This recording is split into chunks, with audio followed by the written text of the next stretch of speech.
All right, welcome everyone to Totally Online Gaming Group. We're glad you guys could join us for episode 41 of Atavar Ascension. So, wahoo!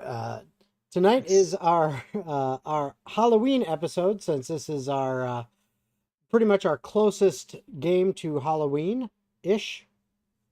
Close enough, but as you can see, at least one of us has dressed up. I have Two, Shrek here, so Shrek shirt close there. enough. And the other two don't currently have cameras tonight, so we'll just pretend they're dressed up. I do have clothes on. You do have, well, that's a good thing. That's I'm glad you true. don't have your camera then if you didn't have clothes on. That would be a completely different kind of channel. Wait, guys, I'm channeling my my good ideas, and I'm thinking of a way to boost viewership. Okay. All right. Sure. Oh. Okay. We'll just avoid that. Let's get naked. No, let's not. Okay. Anyway, before we get started, as always, we gotta give a quick shout out to our sponsors. So our one of our first sponsor, and been with us since the beginning pretty much, is Critical Hit Gaming Supplies. That's www.criticalhitgamingsupplies.com. You can check them out on their website, and if you see something that you really like, make sure you use the discount code TOGG15 to get 15% off your purchase. They've got some really awesome stuff, so go check them out. There's also FanRoll. They also have some pretty cool products. Give them a quick check. Their link will also be available. I'll tell you a little bit more about that in a second. And then there's SideQuest Cards and Games, which has some really cool products, the owners of which are players in this campaign, but well, they just had their wedding and they are currently on their honeymoon. But we're hoping that shortly, with all the hubbub and stuff they had to deal with getting ready for the wedding and all that, now that that's done and behind them, when they get back from the honeymoon, we're hoping that they'll be able to hop in and play with us again. So hopefully we'll have the entire group available shortly. But what I will say is, well, how do I see all these websites, get all those links, etc.? Well, we have a new website, a brand new website that is www.toggroleplay.com. Please go check it out. I have just dropped the link in the Twitch chat, and I'm going to be dropping it here into the YouTube one in just a second. Come on. It's being a pain in the butt. Give me a second. Man, it's being... There we go. That should put it in there. Okay, so we've got that all set. That link is there in both the YouTube and Twitch chats. That goes to our new website. We'd love for you guys to check it out. We've put a lot of effort into getting that put together, so please check it out. And from there, you will see our sponsors are listed. FanRoll, SideQuest Cards and Games, Critical Hit Gaming Supplies are all there. You can follow the links on there, that page, our website, in order to go check out their pages and their stuff. Also, would like to let you know that, hey, guess what? We will be going to Fan Expo in San Francisco over Thanksgiving weekend. So Critical Hit Gaming Supplies and myself will be there. Come check out the booth at Fan Expo in San Francisco if you happen to be out that way. We'd love to see you guys there, and we'll have some cool stuff that, well, you might be able to get your hands on if you're there. Last but not least, I would like to mention that we will have this week, this live stream night, and next week, next Thursday, will be our next episode. But due to my day job and all that, the following week, there will be no game. But then we'll have one, I think, let's see, maybe two more games. Let me double check just to make sure, because it'll be next week, then no. Okay, so we'll have on the 2nd, next week we'll have a game. No game on the 9th. On the 16th, there will be a game. And then, well, 23rd, that's Thanksgiving, so we're not going to have a game on Thanksgiving. But pretty much the remaining days, okay, the November 30th, December 7th, 14th, 21st, and 28th, I will be available, and we will keep you updated on whether or not we are going to have a session on those days. I plan on it if we have enough people, but we'll just have to see, and we'll keep you informed. With that said, does anyone else have any announcements, anything they'd like to put out there to the world? I've No, got sir. a cat. Ah. Okay. Cat. That's about it. No, I suspected he might. You suspected he might cat. Okay. No, have a She's cat. stepping on the keyboard. That's not good. Okay. All right. Undisputable evidence. All right. Then, without any further ado, if there's no more announcements, we bring you Atavar Ascension.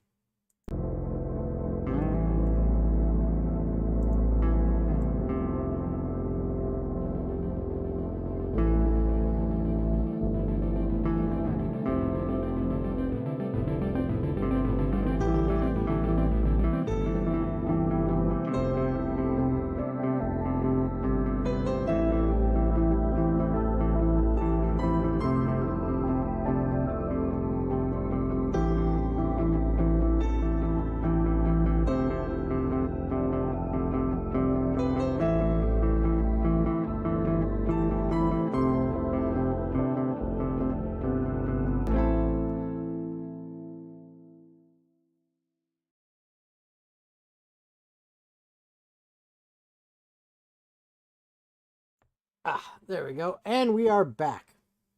So, where we last left off.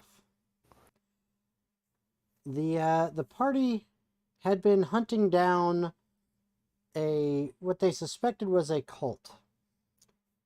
They had found a few members of the cult that they had basically cornered in kind of a underground hideout within the city of Durmchapel, and gotten some information from them before they took their own lives with some what seemed to be kind of like suicide pills or something going on there that were actually attached to one of their teeth in the back.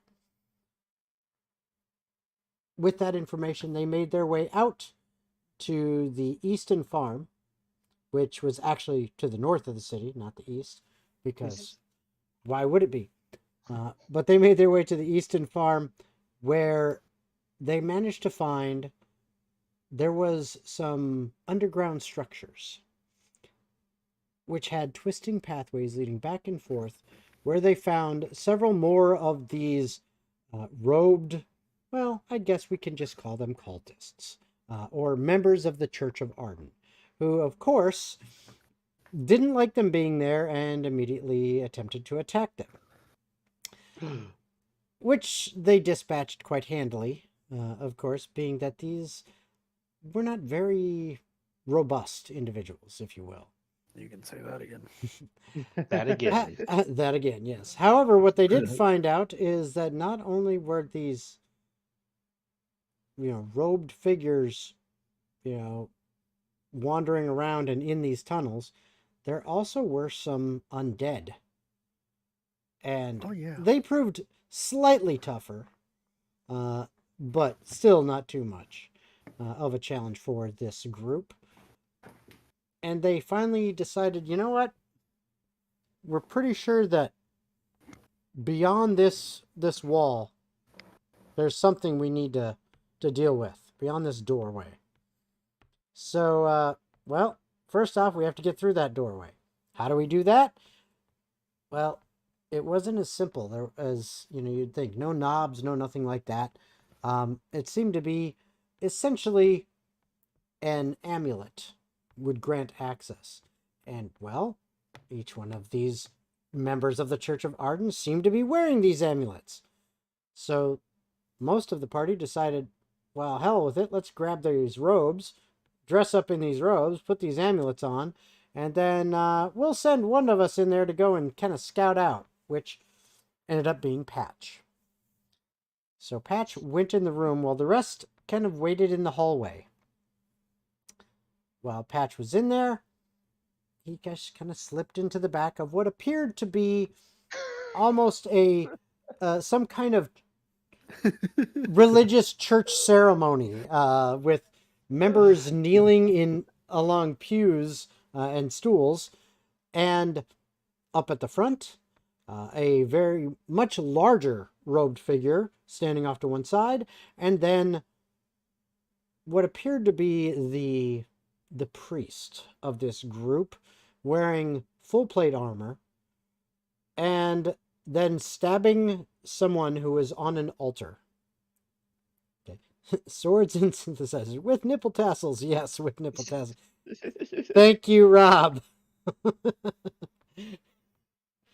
Oh, always know when he's here. Out come the nipple tassels. So this plate mailed figure stabbed the person who was laying on an altar, who then very quickly turned into another zombie, which was pretty wicked. So, well, Patch, being dressed as a cultist and trying to blend in and get information, decided to ask questions of the member of the Church of Arden next to him. Fortunately for Patch, that member was dumb as shit. And just fell for everything hook, line, and sinker. And answered most of Patch's questions. Until it got so ridiculous that finally it was like, wait a minute! At which point, that member jumped into kind of the main aisleway, pointed towards Patch, and was like, "There's an intruder!" At this very same moment, those in the hallway were getting a little bit worried. So they decided we should probably just go see what's going on, and they opened the door just in time to see all hell break loose. A fight ensued, and, well, let's just say if a wand of lightning bolts that all the charges being used at once had not been used, there might have been a couple dead player characters. Full send it. Yeah. It was pretty clutch. So good move by Patch in doing that. The other party members actually did a very good job of handling themselves, absorbing quite a bit of damage, some of them, and especially Torbreck, I think, was down to like 1 hit point at one point. Yeah, I was at like 2. Yeah, I think you still are. Well, no, you might have been healed after the fight a little bit. I think I'm at 6. Yeah, I'm Yeah. at 6. But was basically kind of taken down quite a bit.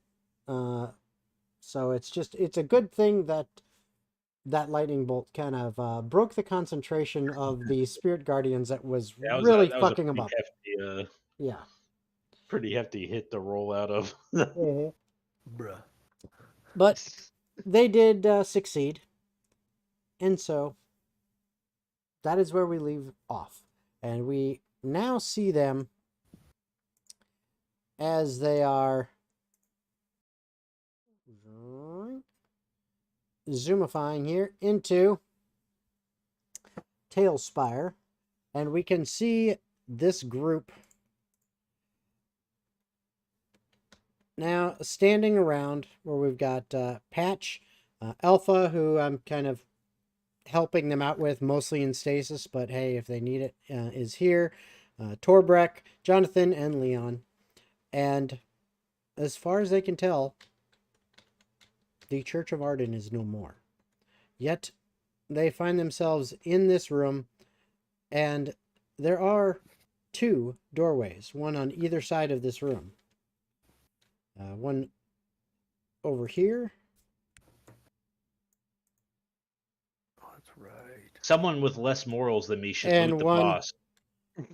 One over here. Don't worry, I was going to do that anyway. Okay, so there are 2 doorways with which you have not yet explored. So, this is where you are. What would you like to do? I'm gonna look.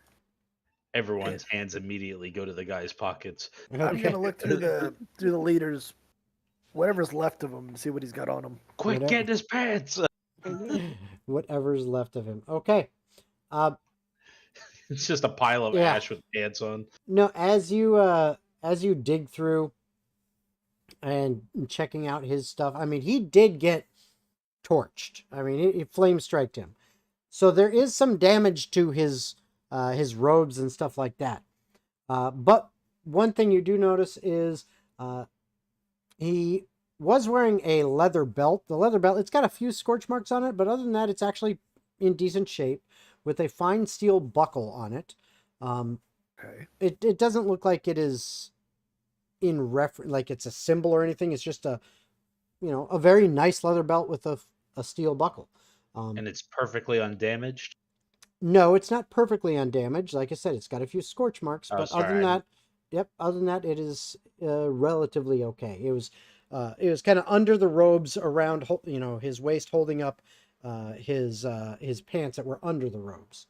So I'll take the belt buckle. Okay. I mean, I'll take the belt. Okay. You also find that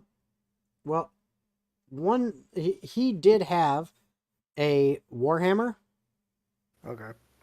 and he was wearing plate armor. The plate armor, again, he hit himself with the flame strike. Both these things have a little bit of scorching on them and stuff like that, but they are intact. Okay. And you figure, Yeah. yeah, plate armor is valuable, but again, this is used. This is not brand new off the shelf. You may be able to sell it and get something for it, but it's not going to field be. tested, you mean? That's what you meant to say. Yeah, field tested. Field tested Question. versions. That's like 75% off, right? Question, DM. Does the plate armor have any like specific engravements or markings on it? Actually, it does not. It's very plain. Okay. But Boring man. but around his neck, he is wearing a necklace. It looks like just chain necklace, and it does have a symbol on it that is kind of a stylized cursive A in a circle. I'm assuming this is a key, so I'm gonna grab it. Okay. I'm gonna grab the necklace because All I'm right. assuming it probably opens certain things that the other members couldn't get into. Speaking of the other members, there were several of them, or at least a couple of them, that were within the flame strike themselves. Yeah, they pretty much have nothing. They were so torched. Makes sense. This guy had a little bit more protection with his plate armor, but those guys, no. I mean, you are looking at, pretty much bone, and even that's a little bit torched. Everything got really fucked up. Let's just put it that way. All right. But kind of digging through if you want to, digging through the remains of all them, you come up with about 30 gold worth in total. So that's the stuff you find on the personnel that you dealt with in this room. All right. Which guys do you guys want to split up the rooms, or you guys go left, we go right? I don't know how this goes. I think, as before, we should generally stick together. All right. Especially if we've been a bit bruised and beaten. All right. Which door are we going in, Patch? So you said these two doors on either side of the room, right? Yep. Left or Or right? what's left? Well, let's see. I pull out a coin and I will flip it. Heads is left, tails is right. Yeah, evens for heads, odds for tails.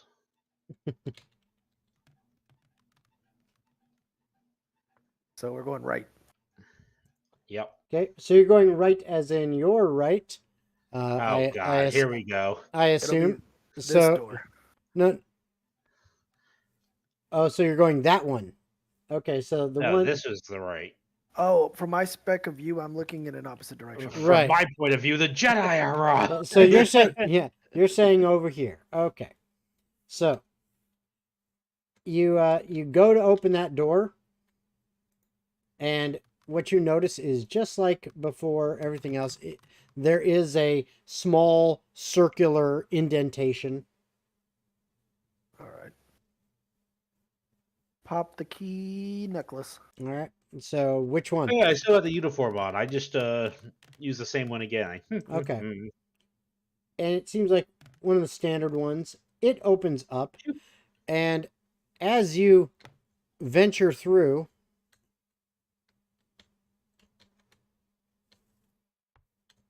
if I can turn the right way, I'm not facing the right. There we go. As you venture through, you find this small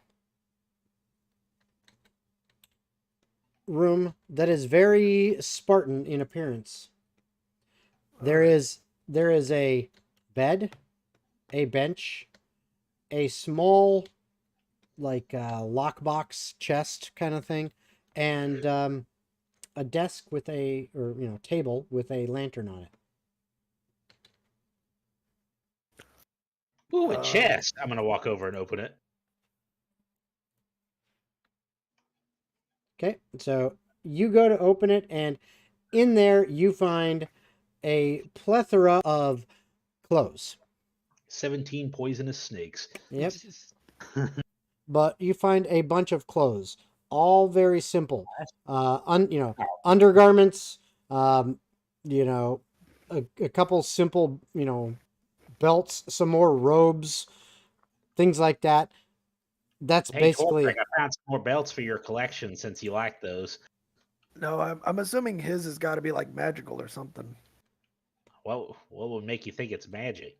Well, he's a magic user. You Usually, magic users carry magical items on them. So Are all of his clothes magic? I don't know. What if his underpants in here are magic too? I think those disintegrated. No, these are perfectly fine in here. That's they how don't you fit know they're me. magic. They How do don't you know? fit You me. haven't even looked at them yet. Have you Come on, seen the get in size here. of me? Have you seen the size of me compared to that guy? Two different species. Not gonna work. Maybe these ones are in here because he ordered a pair that were too big for him.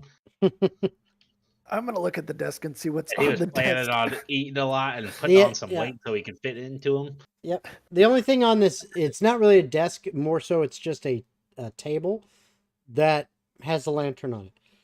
That's all that's in here. This room is very sparse.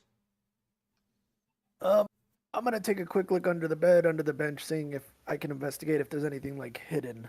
Because Okay. I'm assuming they love their hidden doors. There's got to be something else. So you're gonna investigate. So It's true. They do love hidden doors. I'll take a look around with him and give him Okay. advantage. all right. So go ahead and roll with advantage, Hold on. Torbrek. Oh, and holding I'm gonna on. give you a bardic inspiration. Okay. Is that a what dice is that? Inspiring. D8. Okay. He's So- giving you a date. Oh, how quaint. Yes, and Swords and Synthesizers wants you to put the underpants on your head. Nope. I was thinking about that the little dude from Dragon Ball Z, the pig Oolong, I think his name. Yeah. Yeah, just I got a 10 for investigation.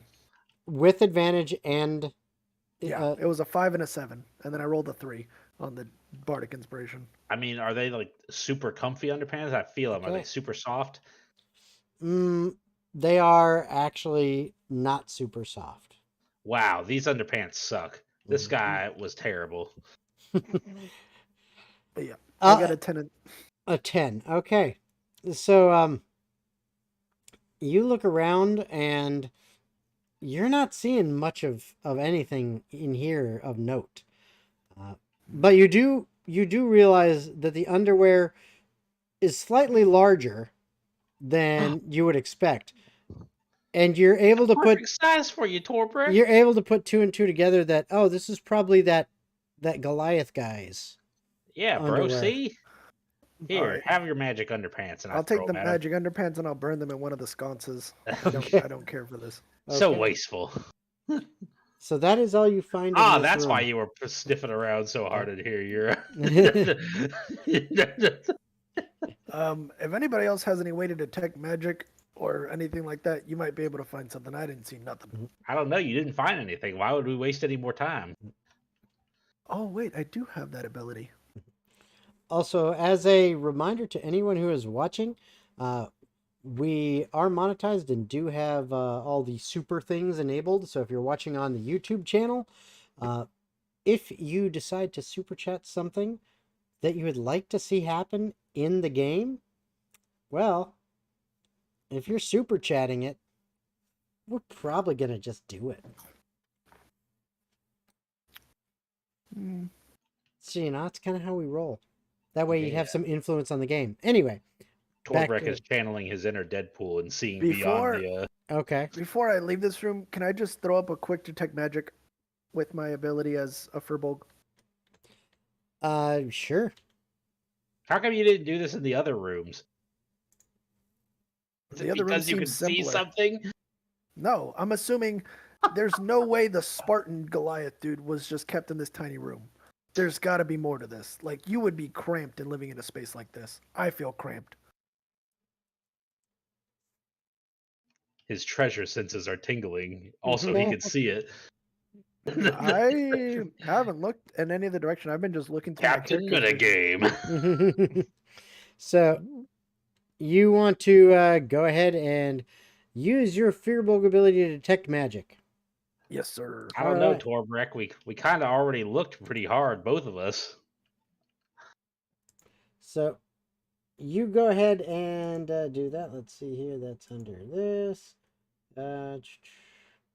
Yep. So, I also wanted to see if detect the belt magic. was actually magic. Let me Okay. mark that Yep. off. The belt does not seem to be magic.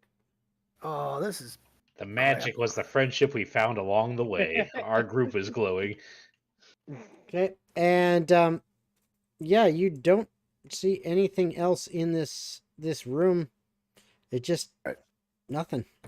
All right, well, you are super intent on this room for some reason, so I'm going to walk over and see the other one. Nope, this room sucks. All right. So you head to the other room. Okay. We'll use the same key, I'm assuming. Yep. Okay. I walk in. Ooh, this one's fancy. There's a sword over here. I wonder if I can use this. Pick up this Y-hander that's right there. Okay, so boom. I'll drop you guys into this room. Are you going in as well, Leon? Yep. Okay. I assume then everyone is. So you find your way into this chamber, and I will now show everyone. You find this room right here, which is lavishly appointed. It has a 4-post canopy bed in one corner. It has 2 desks. One of them seems to be littered with books and notes and things like that. Another one, well, it looks like weapons in there. That's just because that's what's available in Tailspire. But it seems to be all sorts of little strange tools and things like that, like for different crafting. For those of you, if any of you are proficient with alchemist tools, there's a lot of those there. There's also some We herbalism lost tools. I'm only good with a brew kit. Okay. There's also, some nightstands and stuff like that. And there is surprisingly, there is a fireplace in here. However, you have no idea where the hell the smoke could be going from Yeah, this where's fire. the ventilation? It's- We all die. It's very strange, but it seems like to be going. Now, I have a question for you, Tarbrek. Yeah. Did you maintain your detect magic? Because you can maintain it for up to like 10 minutes. 10 minutes, I believe. yeah. So Yeah, I'd keep it up just to I make thought sure so. if we find anything that we're Okay. going to miss. So as you come into this room, you notice the fireplace seems to be magical. Ah, that's where the smoke's going. That's Okay. strange. You also notice Oh. on the desk that has all the books and papers and stuff like that on there, there is a scroll that is rolled up and actually sitting. You can kind of see it if you look close. Yep. Right in here. Yep. You can see it kind of sitting on that book. That is radiating a little bit of magic, a small glow. And then looking over on this desk, you see what look like a handful of stones that are giving out a small magical aura. Hey, Leon. Yeah. So that scroll on that desk, I'm getting magic from there. Patch, those stones on the table that you're looking at, those are also magical. And then the Magical? fireplace. So I just wanted to let you guys know if you guys wanted to grab those. I'm gonna look at the fireplace, and I'm gonna try to. What would this be? What would it be? Who could it be now? Would this be an investigation or arcana? What are you trying to figure out? I'm trying to figure out what is magical of the fireplace. Is it the whole thing? Is it like how It the would be flames that don't- would be an arcana check as you're looking at it with detect magic and you're trying to understand the nature, the magical nature of it. Okay. 3. So- Yeah. Nope. Yeah, I'm you just have like, this is no magical. clue. You have no clue. Yeah. Okay. I was playing with the Zweihander on the table. Was like, oh, the stones are okay. Well, just gonna throw the sword behind me, narrowly missing Okay. Torbrick. Again, those things on the table aren't necessarily exactly those things. I'm just role playing. Yeah. It doesn't matter. All right. Hey, watch it.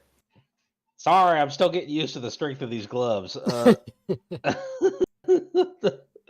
Everything's so much lighter now. Mhm. So what's up with these stones anyway? Apparently they're magical. They've been radiating some I kinda magic like- essence. Hold it up to my eye. Take a closer look. Is there anything different looking about there? Are these just You can plain give- ass you can give enchanted me- stones? An arcana check. I do not have proficiency in Arcana. Anyone who is proficient in arcana can take a look at that. Okay, I'll go ahead and check out the scroll first and then the stones. Okay. So Arcana check, right? Yes, arcana check. All right, for the Arc- scroll, Arcanana check. I got a big fat 10. Actually, is homeboy over here? Alpha? Alpha is in the room. Yeah, he's got Arcana. He's a magic-y person. And Hey, I don't really know how to ask this without seeming meta. Actually, you know what? I do. You're pretty proficient in magic, right? I know how to use arcane spells, yes. Do you know what's up with these stones? Apparently, they're magic. I don't know. Leon No, was you don't looking know at either? them. Leon was looking at them. He I was was looking looking at at the scroll. the scroll, yeah. Oh, you were looking at the scroll. Okay, well let's get to that first then. Okay. Got a 10 for this scroll. Okay. Excellent. Excellent. Do. Come on. Slow computer. For a second anyway. All right, what you notice, you look at this scroll and you see that it has a first level spell and a second level spell on this scroll. Okay, so it's actually like, a couple of them together, kind of bundled up in one larger scroll. The first level spell is Fairy Fire. You're familiar with that. It is something known a lot. The second level spell is Crown of Madness. Give me a moment. Mm. First level scroll. Fairy Fire. Second level scroll. Crown of Madness. Okay. All right. And then to answer your question, Alpha looks at those stones and goes, I have no idea. Ah, one of these wizards / sorcerers. No, it's one of the ones that rolled a natural fucking 1. Oh, okay. I thought you just shot it down immediately. Mm-mm. Nope, rolled a nat fucking 1. I guess I'll hold on to him for now. I could also take a look if you'd like. Oh, that's right. That's not like a one and done thing. Here you go. Boop. I got natural 1 as well. No way. Oh, well, you're gonna get Undetectable rocks. some spammed failures in chat then too. There you go. Bro, no, I know what these rocks do now. They automatically cause whoever looks at them to roll a net 1. Hey, Hey, shh, how did you know? Hey, Leon, Yep. could you come over here and look at something? This fireplace is giving off a magic vibe. I just can't pick it up. Leon jumps into the fire. It's magically burning. Alright. Ouch! I- The burning means it's a shirt. Hey, there we go. I got a 19 for Arcana looking Okay. at the fireplace. Okay. The fireplace, it is literally just a continual flame spell. Hmm. That's all it Hey. is. It's a magical fire. It doesn't relay put that out to the- doesn't put off any smoke or anything. It's just there. Yeah, I really That explains it. Well, I'm gonna go see what's in the big cupboard. I'm gonna look around the room, kind of like we did in the other ones, just to see if there's any secret entrances, Okay. because they do love their secret doors. They do. Go ahead and give me a investigation check then, Patch. Let's take a little look-see. Where the fuck did my tab go? There it is. Investigation. Yes. I thought that was a 1 for a sec. I was like, oh my god, it's true. 15. 15. Okay. So, while you're looking around this room, you actually find yourself drawn to the fire because it's so interesting. And you look in the corner, and right there, I'll be honest with you, I did not even see that. there's a Dude, freaking what? there's a lever on the side of the fireplace. I did Huh. not see that at No all. I did not see that at all. I'm not Real? gonna- No, that's actually better that I did it anyway, so. How long has this lever been? You know what? Screw it. I'm just going to pull it. Okay. The entire room fills with poisonous gas. That ignites from the fire. Chat, if you would like to see that happen, you know what to do. Super chat. Wait, no. No, It was no, a no. joke. Chill. It might have been a joke, but they have the ability to make that stuff happen. Chill, Tyrone, chill. Okay, so no, they as you move that lever, I need everyone to give me a perception check hearing. I thought you were going to say Dex. I was like, Nope. no. Nope. Is Perception. it based on sight? No, hearing. Ooh, okay, no advantage. Hey, the rocks are doing their thing. That one. I got a 15. I got a 6. I got a 19. Okay. I got to get rid of these rocks. Okay. And hold up, Jonathan got a 22. Okay. Nice. So Jonathan, being that he is the closest to the door there and rolled the highest, you think you hear something. You can't pinpoint it there, Leon. Torbrek, you're on the opposite side of the room. You can't hear it, even with a 19. But Jonathan, being right there, yeah, he hears. It sounds like it's coming all the way back from the other side, from the other room that you looked in, the smaller room. It sounds like stone on stone, like a grinding sound. Someone's rubbing stones together. They could be. Did it do anything? John, did anybody hear anything? You just asked Jonathan. Yeah. Jonathan, Yeah. did you hear anything? Jonathan, did you... No, Jonathan would. my man. Jonathan would speak up and say, "Did you guys hear that? What? Back this way." And he, Apparently not. These big ears are just for show. I mean, I Yes. can't hear anything. My ears are covered by a hood. My tinnitus was acting up.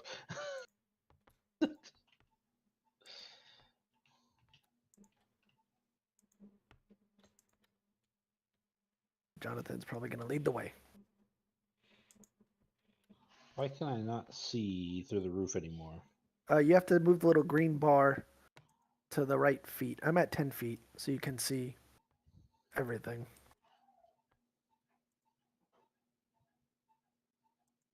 okay, so as you come into this room,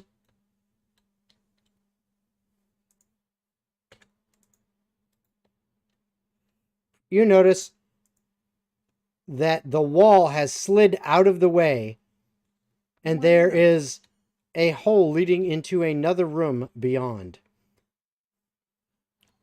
Uh, I can't see nobody. I'm going to grab the lantern and just put it through the hole to see if we can just get some light in there. There. Jenny Page, Alpha, where are we? I'm using Alpha as your light. Oh, I see. And then I'm going to peek my head and be like, hello? Okay. As you guys look in there, Just hop on in.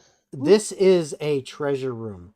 There is a couple chests in here, and this is like an exaggeration what you're actually looking at. It's kind of an exaggeration of it, but there is tons of treasure in here. And if you spend the time to look through it, yes, no, maybe so. Yep. We don't Yep. got much better. We got nothing else to do. You got nothing else to do. Okay. Except save the world. Eventually, whatever. eventually, what you find is this is obviously their treasure stash and what they have, taken from the town. Time to steal from the church. There is 4,000. There's 4,000 copper pieces. 1,000 silver. Wow. Yeah, 1,000 Hold up. silver pieces. I gotta write this down. Yep. I got it. Oh, okay. Okay. Next. 1,000 silver pieces. Mhm. 100 gold pieces. Okay. 6 platinum. Okay. Guys, we should return this. There is a wooden scepter set with a citrine and star rose quartz at the top of it, Wooden scepter. with 2 gemstones in it. Okay. 2 Uh, gemstones. Yep. There's an earthenware vase that is painted, and it's got like the imagery around it is like vines and flowers and stuff on the vase. Okay. There is also a small cask in the room. You'd kind of consider it. It's not like a barrel size. It's more like pony keg, if you will. That's A fine. small cask of some kind of liquid. And if you inspect it and kind of sniff and stuff like that and taste, you think it's some kind of sherry or port or something. It's some kind of what's the word I'm looking for? Like it's more like a liqueur, not like a port, but more like a sherry Gotcha. or some kind of liqueur. So it's something like that.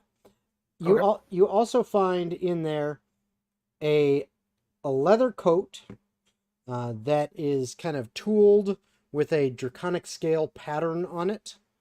Oh. Okay. And What was it again? it's a leather coat, but it's been tooled to kind of look like draconic scales. Ooh.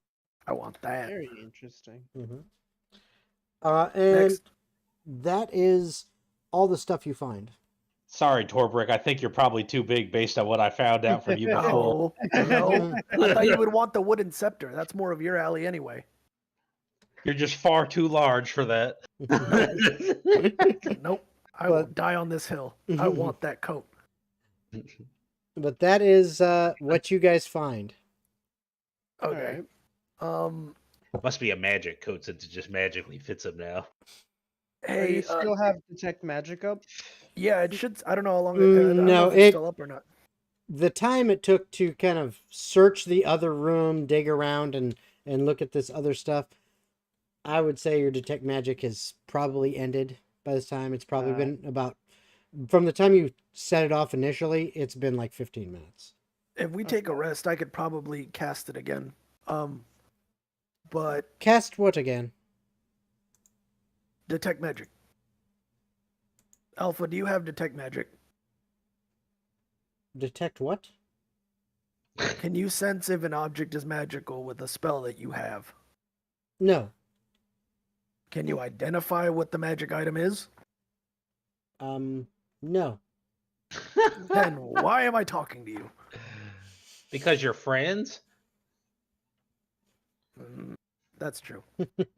But, Also, we should give all this stuff back to the townspeople as they're the ones that got shook Yeah. down for it.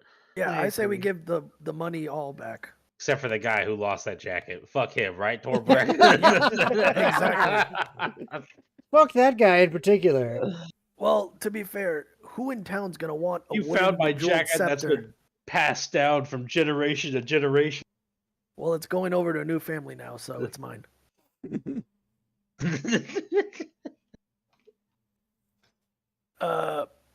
Hey Patch, do you want the scepter? It seems like your kind of thing. I already said we should give it back to the townspeople. But I don't think anybody in town's gonna have a bejeweled scepter. Like this looks like it's meant for like a magic person. Yeah, what if they took it from a magic person? I mean, we can ask around town. You guys got a way of carrying all this stuff? Because it seems like it's going to be quite a load. Oh we have a yeah. bag of holding. And think how we much do. stuff do you have in your bag of holding currently? I don't know. I don't actually remember there being that much stuff in it. Yeah, I think Dorngall gave it to Leon before he left. So I gave you the list with wrong all the character. stuff on there. Do I have the bag of holding in my inventory? You meant Tomer. Oh yeah, Tomer sent you the Yeah, he Tomer- did. Yeah, and I think I sent you a list of everything that was in there. If not, I can go back to the character and tell you what's in there. Yeah, no, you didn't send me a list, but I can add the bag of holding to my character sheet Mm. because I did not have that on the character sheet. So I can tell you what's in it real quick. Inventory. Oh no, was it in notes? I will tell you this much. If your bag of holding was completely empty, you would be able to fit everything, all the treasure in this room in that bag, and it would essentially be full to kind of its max capacity or very, very close at the very least.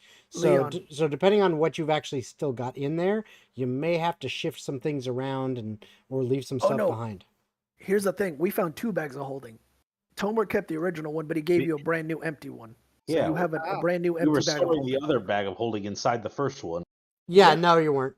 Yeah, we're not that dumb. No, but you Alright. have a new bag of holding with nothing in it. I just Alright. that's Well, what then- it says in my notes. So you can fit all the treasure from this room in that, but it is essentially full. So you're going to want Alright. to convert, because I actually did the math on this to figure out how many fucking coins would fit in a bag of holding before you would exceed its thing. And it's essentially, you're looking at about little over 5,000, which you're at a little over 5,000, and then add in these other things. You're right pretty much at the limit. Yeah. Yeah, but I mean, we don't really need to worry about the scepter or the jacket adding that in because that's the kind of thing that we can kind of just carry. Exactly. so, That's kind of what I was figuring. yeah. Which I'm an idiot at switching characters. I lost all the amount of money, but we'll figure it out when we get there. Oh well. Yeah, that's Um, that's kind of rough considering how much you had. It was It's 4,000 okay. All copper. going back to the townspeople. We'll let them sort it out.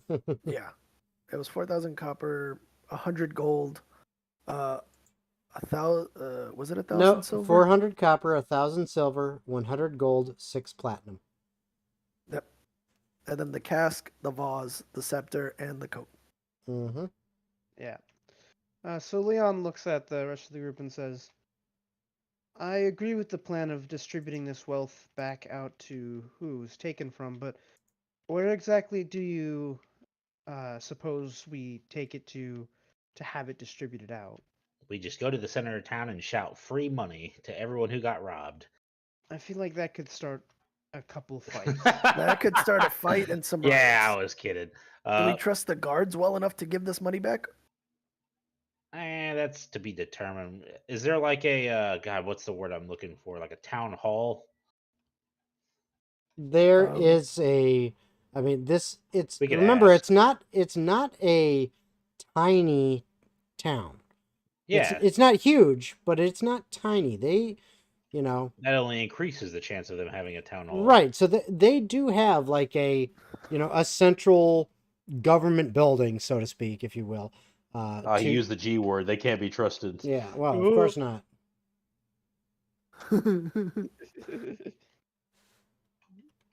All right, then They'll we'll just probably- take it and send it to other towns. I mean, so we can't trust the guards.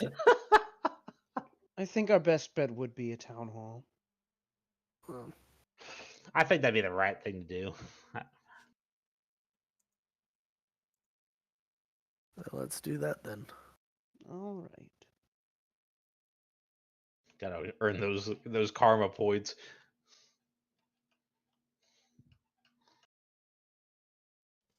All right, and we scoop up all the stuff and ship out.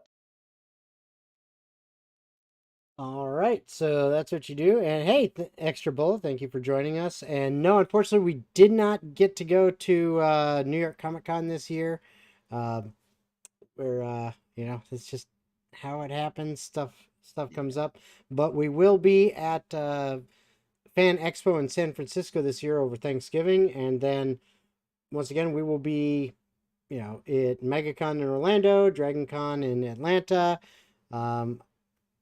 Probably going to be at Gen Con again this next coming year, and perhaps we will actually be at New York Comic Con in 2024. But we're just going to have to see. All right.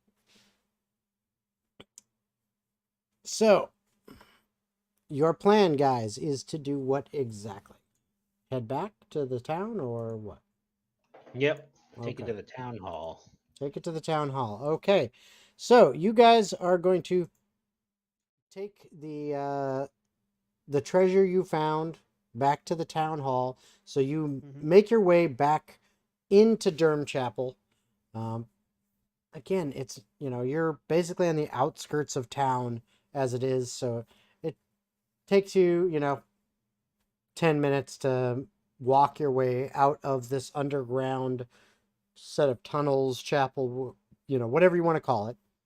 And then probably another 15 minutes to get from there into the center of town and find the town hall, if you will, or council building, whatever it happens to be. It is clearly some kind of official structure that the people use for the running of the town. So you arrive in front of this building, and it's got a set of big double doors that open up. I mean, it's very atypical for a government style structure.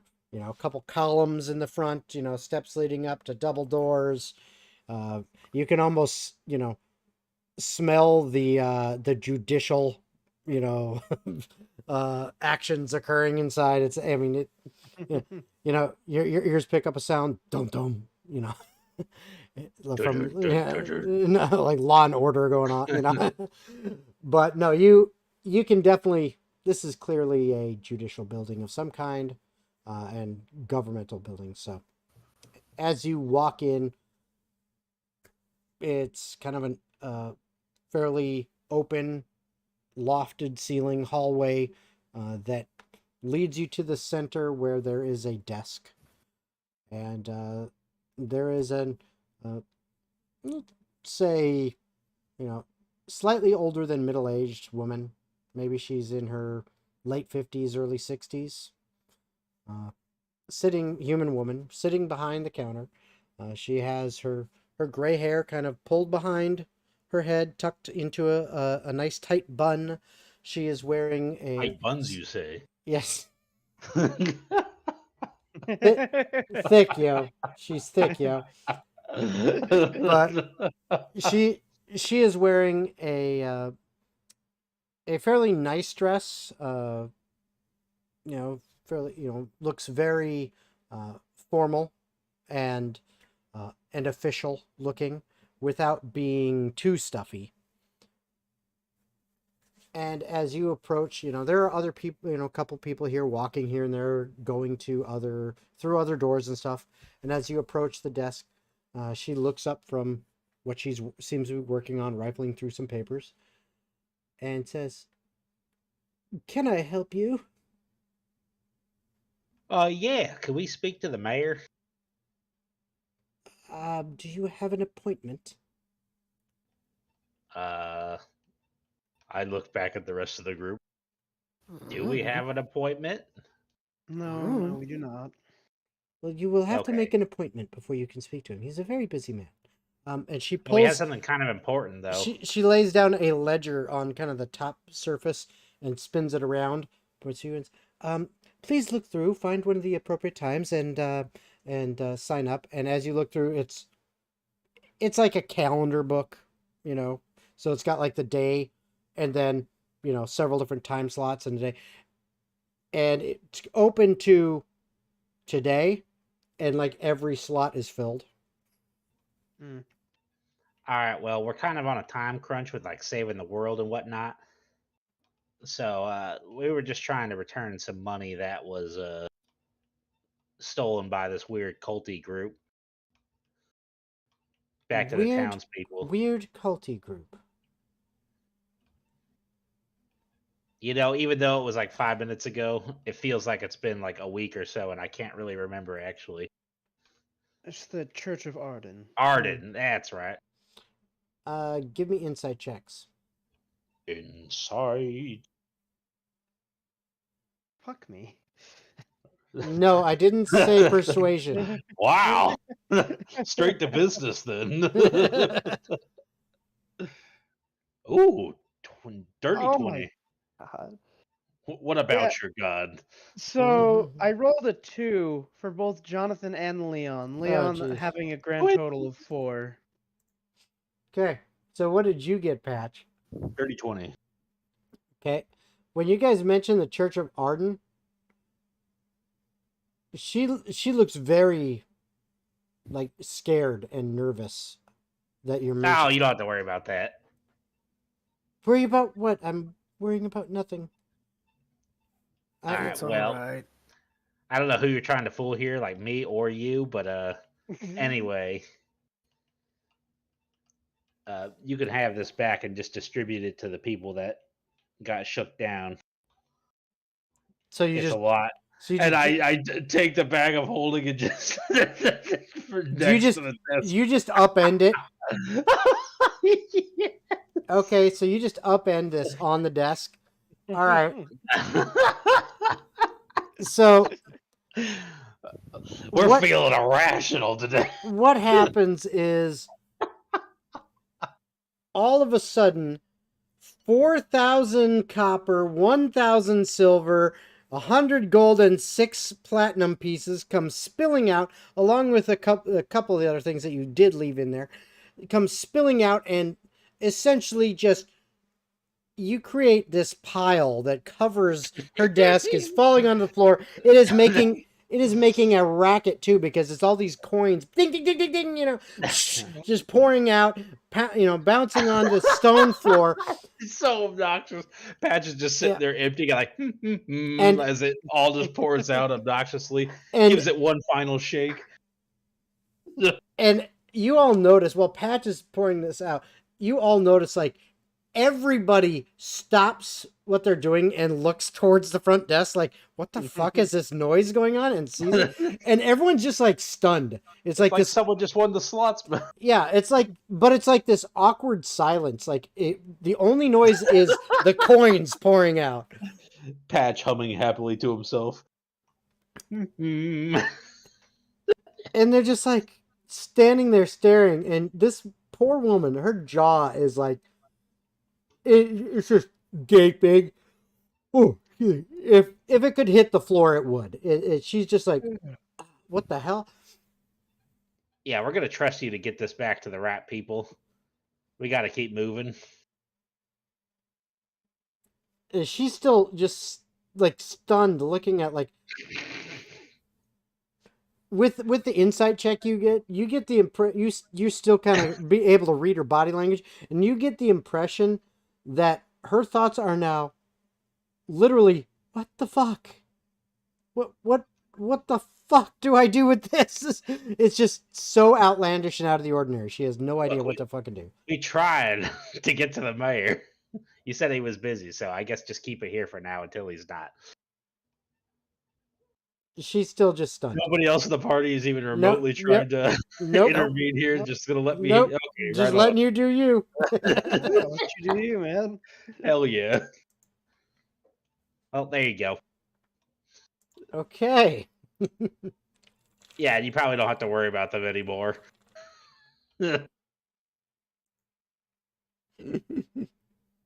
All right. Then what do you guys do? We should probably head out.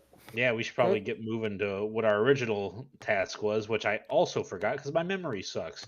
Had to do with the route, and it had to do with going to Ravensborough. So, I think first we should settle down for the night, get some good rest, and then. Oh yeah, what time is it? Right now, well, you guys had gone. I want to say it was around midday-ish when you headed out to the farm.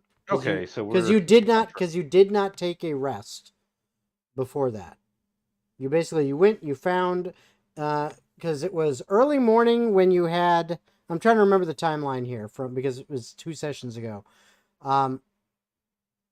You did this, you did that. Actually, no, it would be close to early evening. Yeah. So it's early evening now, probably like 5-6 o'clock at the latest. All right. So, Yeah, I agree. As I was saying, when next morning comes, we're headed to Ravensborough to deal with finding information on Lord O'Rourke. Ooh. And at this point in time, Torbrick, I need you to roll a Constitution save, please. All right. What did you do? I got an 18. Okay. All right. Good to know. Why? It's a mystery Yeah. con save. Yeah. You'll find out later, maybe. That jacket you God. stole was filled with poisonous snakes. The 17 I had mentioned earlier. They all crawled into the pockets, waiting for someone to put on the coat. Oh my God. All right. So, what is your plan then? Guess we just As head I on s- back to the tavern. Yep, as I said, we're gonna get a full rest at the tavern, and then Oh wait, does the tavern guy still hate us? he'll have to fucking deal with it because we kind of took care of the problems. So. Yeah. Yeah, we did them a favor. I'll have some strong words for him if he doesn't suck it up. You'll and viciously mock him. See, I'm not gonna use magically laced words, okay? All right. So, you're heading to the oak barrel. Yeah. Magically laced Okay. words. All right. So, you guys head to the oak barrel. And let's do this. I feel like we did this town some serious good here, fellas. I think we did a pretty good job. Yeah. Hmm. All right.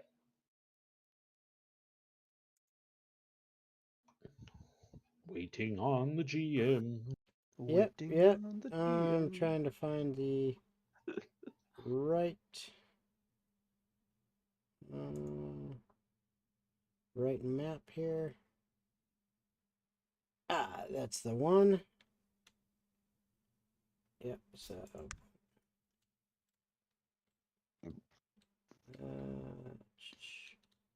and which corner were you hiding in? Right there.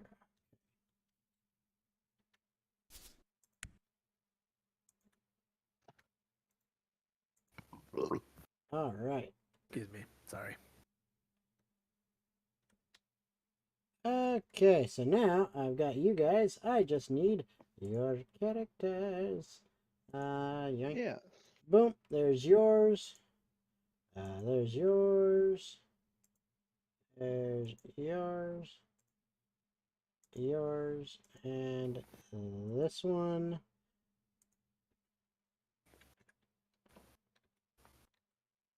Okay.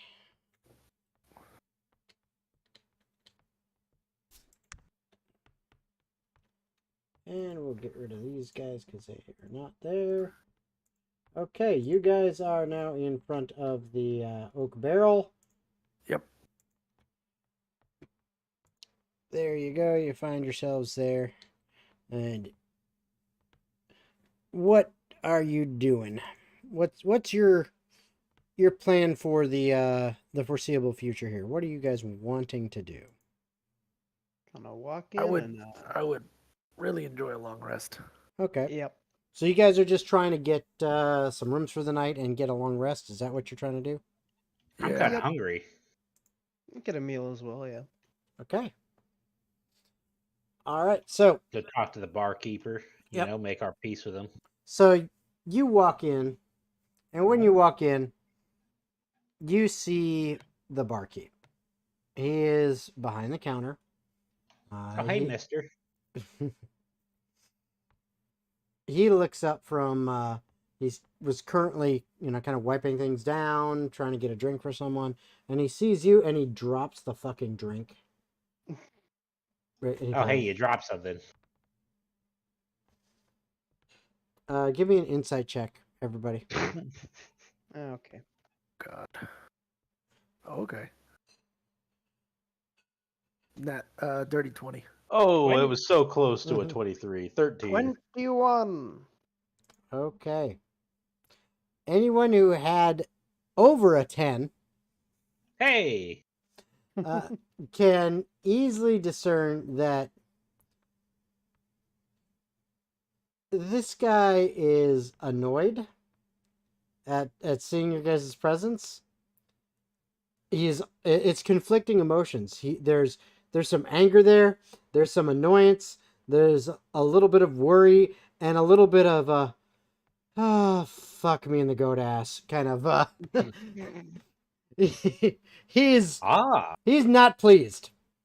Look, I know you're a little pissed, but we have taken care of the problem. He just stares at you for a second.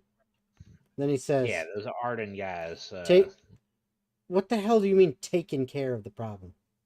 Let's just say the Church of Arden had a downfall. They attacked us and we defended ourselves. Bullshit. They were given ample warning. Really? I'd show him the belt buckle that I took off of. Look at this sweet Arden. belt. So? Yeah. And I also have this. I can buy one. I can buy one of those across the street. I hold up the necklace that has the initials engraved in it of Arden. Would we have the snake-filled cool coat if we didn't defeat the bad guy? I show him that I have Arden's actual necklace. Yes. Right. With seeing that, he actually goes, Go ahead and give me a persuasion check, Torbrek. I never changed out of their uniform either, did I? You're still wearing it, yeah. I got a 13. Okay. Oh, yeah, then there's this, and I take off the outfit. I almost forgot I was wearing it. Mm-hmm. What do you mean almost? You did. All right, so you got a 13. All right, hold on. Let's see what this... I definitely forgot I was wearing it.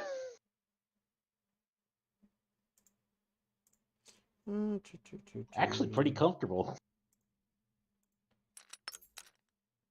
Okay. Yep. He kind of stares at you for a good long moment, Torbrek. And he looks over at Elf and he says, Well,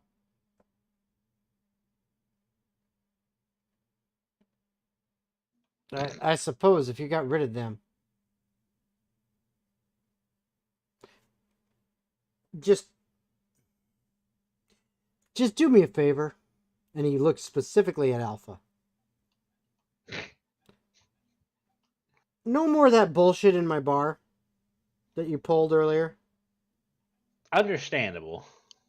We will make sure that no spells are cast while in your bar or establishment. All right, fine. You have my word. Fine. Oh, and this is for you. And I give him the small little horse keg of the brandy liquor. Also found this. He looks at it, he pulls the cork out the top, gives it a sniff, and he's like, You're just giving this to me. Yep. As an action of good faith and goodwill. Puts the cork back in, sets As it down I'm hoping it's not poison. sets it down behind the bar and says, All right, fine. I suppose you'll be wanting rooms again? Yes. Yeah. All right. I hadn't rented them out yet to anyone else. So I suppose technically they're still there for you. Awesome. Much appreciated. He He hands you the keys. Says, "All right, just go on with you." Do you have carrot juice here? I'm sure I could. I am perpetuating a stereotype. Well, I'm sure I could scrounge some up to assist in perpetuating that stereotype.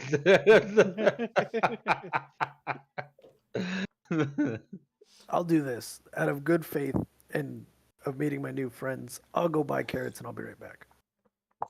Okay. So yeah, you find some carrots, no problem. I mean, the market's right out there. Right outside. Yeah, it's later in the evening. It's like like I said, between 5 and 6 o'clock. So it's starting to get to the point where businesses are beginning to close down for the night, like especially like market stall type ones. But there's still several of them that are open, and you are managed to get some fresh produce pretty easily. So you find I'll some get carrots. Some nice bushel full for my friend Patch. I'll bring him in and be like, "Here you go. You enjoy." Oh wow, thanks. No problem. All right.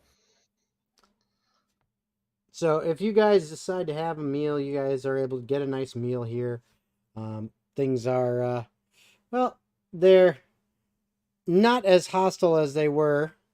So you're able to, to enjoy yourselves in here. Seem to have eased the tension somewhat. So you can spend time in the bar. You actually get yourselves a good meal. And when you're ready, you can bed down for the night in your rooms. And unless there's anything in particular that you want to do, let me know if there is. None from me. I want to ask about how the sword enhances the flavor of this turkey right here in front of me. How the sword enhances the flavor of the turkey. The sword is just sticking the little into the dagger, turkey. you mean? The little dagger. It's not used to enhance it. It's used to carve it. Just sticking through. Clearly, it enhances. It's used to carve it, not to enhance it. Oh, they just stuck it through. I was being a smartass, but now we're nitpicking. All right. Anything else? Going once? Going twice? Nope. All right. Nope. So you guys all get a long rest. Oh, thank God. Awesome. Okay. So everything kind of goes off without issue. You wake up in the morning and you're able to get yourself a hearty breakfast if you so desire, and some ale. And when you all come down for breakfast, everybody give me perception checks. All right. Based on sight or hearing? Sight. There's 1. That's Garbo. There's 2. The exact same roll. Leon got a 9. Jonathan got a 10. I also got a 10 twice. Okay. Perception. I got a 5. All right. Well, that's fine. That actually works out perfectly. We're not feeling very Oh no! Oh no! This is not something that you guys are gonna miss unless you got less than a 10. Okay, so as you all sit down for breakfast, Jonathan and Patch. Well, you know what? I'm gonna do this. I am going to message you on Discord really quick.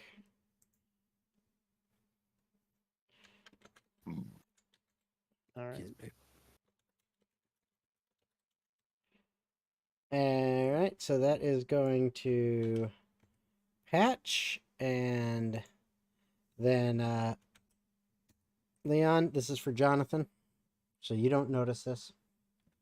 I don't know how you don't notice it, but I've messaged you on Discord. Yeah. Very interesting. And I mean like bright. You brightly say color.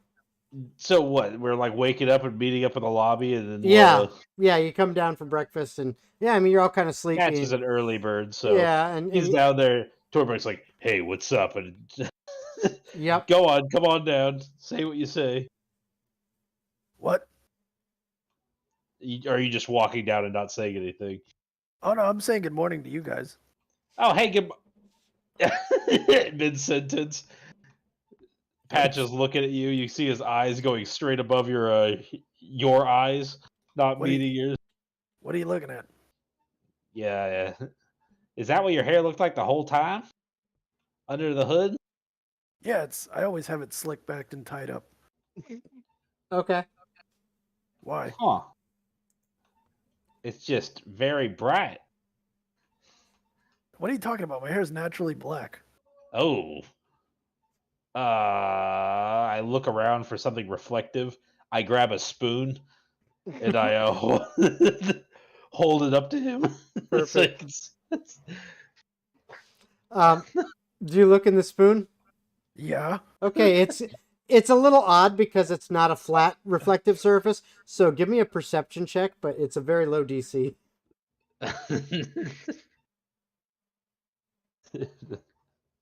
I got a 19. Okay. Oh, yeah. Yeah. Your hair is bright pink. Oh, that's cool. I didn't know my hair could do that. Is that That is supposed to kind of happen? fancy. I don't know. It's your hair. How does it look compared to my skin? Is it too much? Does it suit me? I don't. It's You a do little you, it's fam. it's odd. It's definitely it's not what you would have chosen kind of thing. Well, So if you're surprised by that, I'm guessing it wasn't your doing. nope. Well, let's see. What else did you pick? I also had a vase. That's basically it. But we're having a little bit of stability issues here with the stream. Okay, With who? with the live stream. Ah. I think it is back. I hope. Okay. Well, at least that was on. Leon and Leon Jr. are dancing in the lobby. Yeah. Hmm. Can I walk up to the bartender or the barkeep? Yeah. Hey, friend. I had a question. Whoa. Yeah, I know. That's Strange. yeah. Do- Very interesting choice. Yeah. Do you know if there's anybody in this town that knows about like magic and stuff?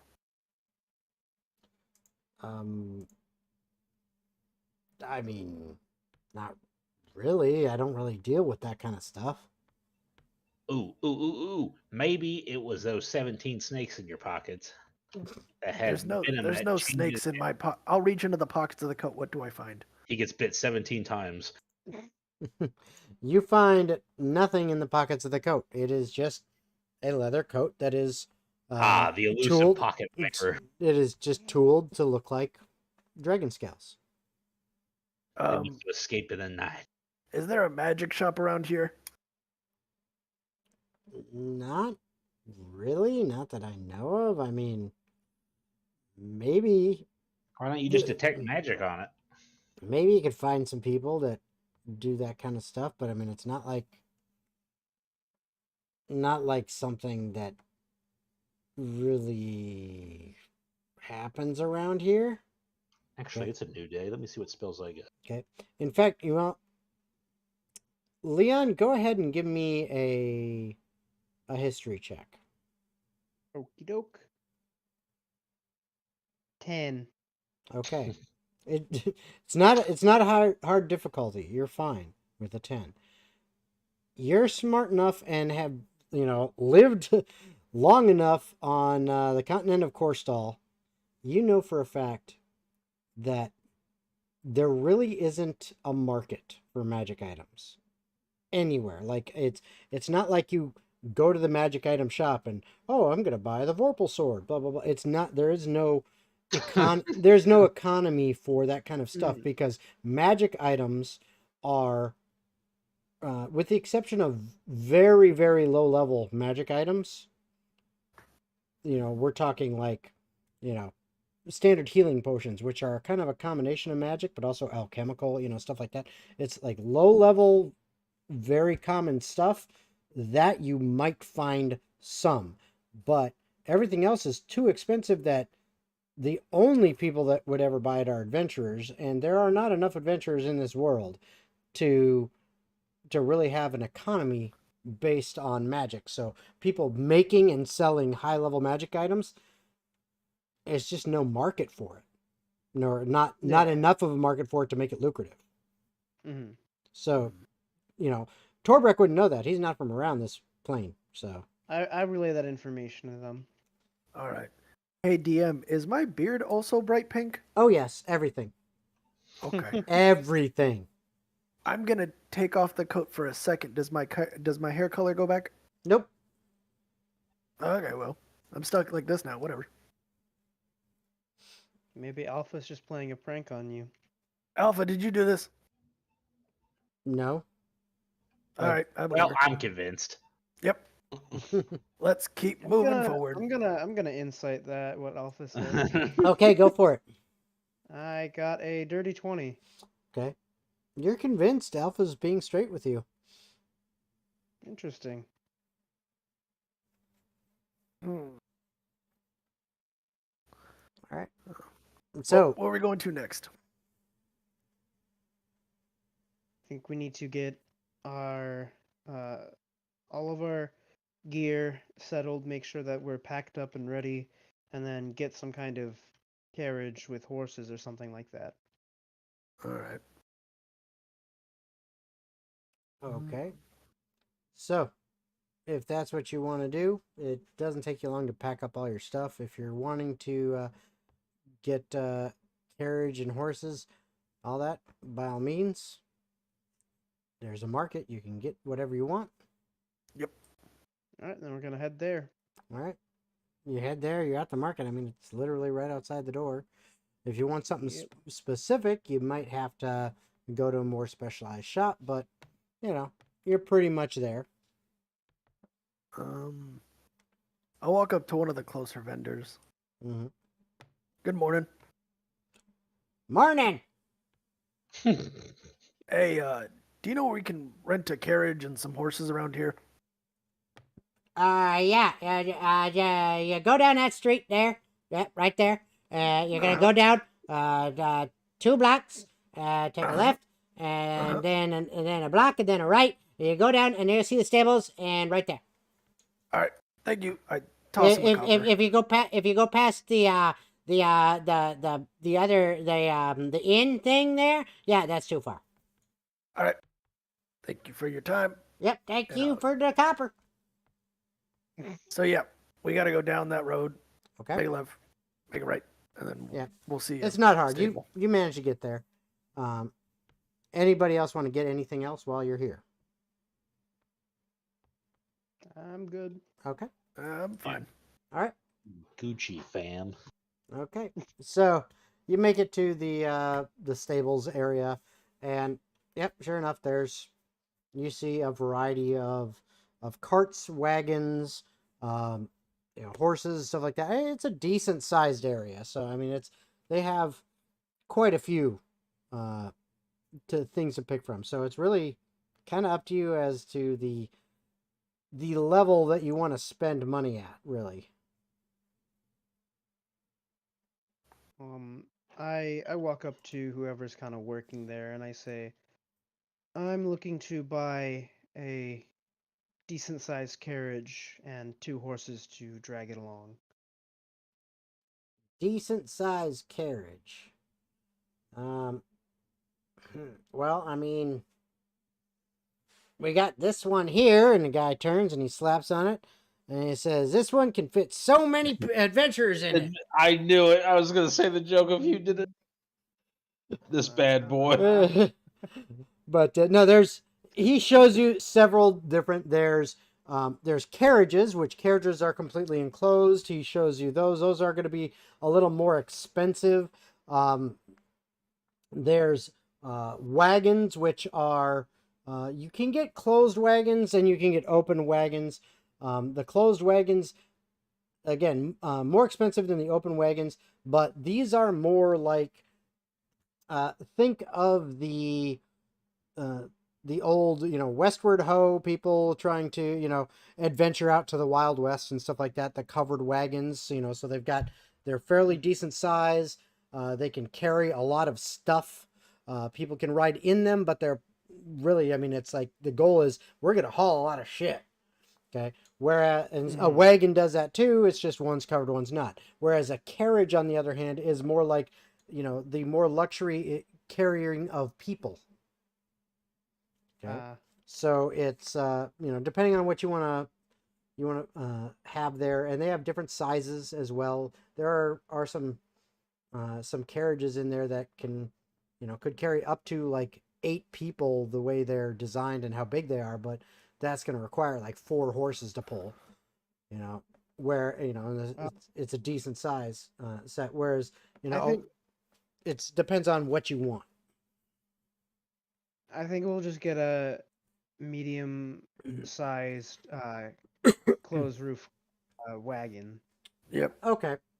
So for that'll be 50 gold, and Alright. you're gonna need for your tack and bit and bridle, the saddle, all that kind of saddlebags, all the stuff you need. Not counting the horses, it's probably going to be another 15 gold, just for all the equipment that goes with it. Then you're going to need horses to pull it. Yep. Okay. Throw the 15 for the equipment. Okay. So. Well, I've already been subtracting. Okay. So, for that, you're going to need 2 draft horses, to pull it. All right. So that's 50 gold each. So that's another 100 gold. All right. So I have subtracted 165. All right. So that gives you everything you need. Now you just got to be able to steer this beast. I'll put 15 gold in Alpha's in Leon's hand and say thanks. Okay. Oh, thank you. Yep. Always good to give back, especially when we're working together. All right. I was gonna ask, for you and Alpha, you do plan to accompany us to Ravensbarrow? So far, the only thing that I know that has made somewhat sense in this world is you guys and you trying to complete something to protect your world. And I'm assuming if your world doesn't get protected, they're going to come to my world next. So I'm assuming I'm sticking with you as long as we can finish what you got to get done. What he I'll said. tell you, the help is much appreciated. So Yeah, we've recently I lost some see. of our pals, so it's nice to have some numbers back on our side. Yeah. And There's to some be pretty, fair, pretty bad dudes out there. I was wasting my time doing nothing but drinking. I'd rather use my skills to help other people. Sounds good to me. Okay. All right. I think the last thing we need is to procure enough rations and basic supplies to actually make the trip. So with that, Leon would head to some kind of market area where he can buy supplies in bulk. Yep. And that's not too hard. You're able to get the rations and the things you need. For all of you, it's going to cost for the length of the journey that you anticipate and your needs. You figure, hey, we've got enough space in this wagon. We can really have pretty much whatever we want. Cost you another 10 gold, and that'll cover everybody. I'll subtract the All 10 right. from mine. Okay. Okay. All right. So you've got everything you need. So now what are you guys doing? Well, I got no more business here. I'm ready to head out when you guys are. It's I'm up to you. also good to head out. Okay. I'm ready to leave. You guys tell me which way to go, and I'll be right behind you. All right. We got a cart. So you guys head out? Yep. Yep. With that, Leon would take the reins of the horses and sort of start driving in place of the people who used to drive the cart. Okay. Now I'll sit up front with them. Awesome. Okay. Sounds good. Well, then in that case, oop, Oh darn, we forgot to pick up 17 pocket vipers to replace the ones that Torbrick lost. You're really running. oop. All right, I hit the wrong button there a little bit early. Okay, I was going to say, in that case, you guys are heading out. And so what we were going to do is we will take our break here. We're going to take a break for 10 minutes, and then we will be back. So we will see you guys shortly.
Okay, and we are back from our break.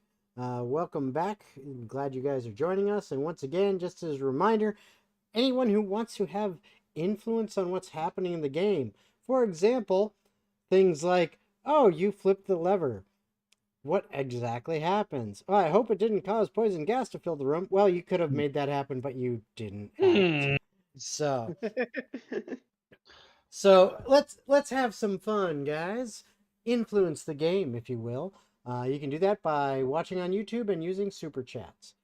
Anyway, back to the game. The party is now in a moderately sized covered wagon, being pulled by 2 horses with all their supplies that they needed for the journey to head from the city of Durmchapel, which is a smaller city. They are going to be heading out, and it will take them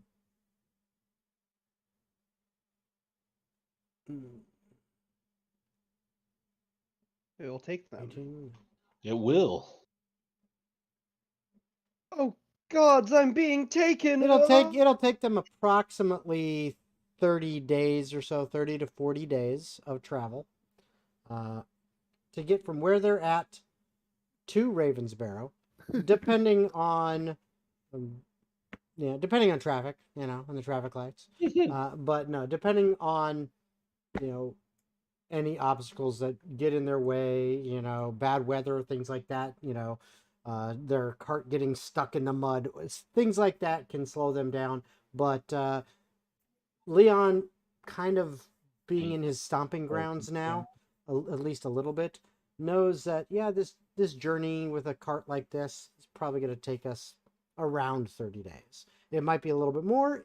It may even be a little less if we get lucky, depending on things. But that's you're anticipating that. Okay. So as you begin to head out, one thing I will need to know is your how are you planning on handling sleeping in the wilderness? Who's got what watch? Oh, we're already at the sleeping point? Well, I'm just saying, I'm getting your plans. How are you going to handle I'll take things? first watch. Then I'll go second. If we need a third watch, I'll take last. Okay. And speaking of which, I'm assuming that you have tents as part of your supplies and stuff because you spent. Okay. Yes. So, all right. So you have all your stuff. You have your watches. You're going Patch, Leon, then Torbreck. Just cast plant growth since I'm about to get all my spells back anyway and make myself a plant bid. Okay, so your first day heading out, the path from Durmchapel to the main road, it gets traversed enough, but it in itself is not a huge thoroughfare. Okay, so it can accommodate the wagon you've got.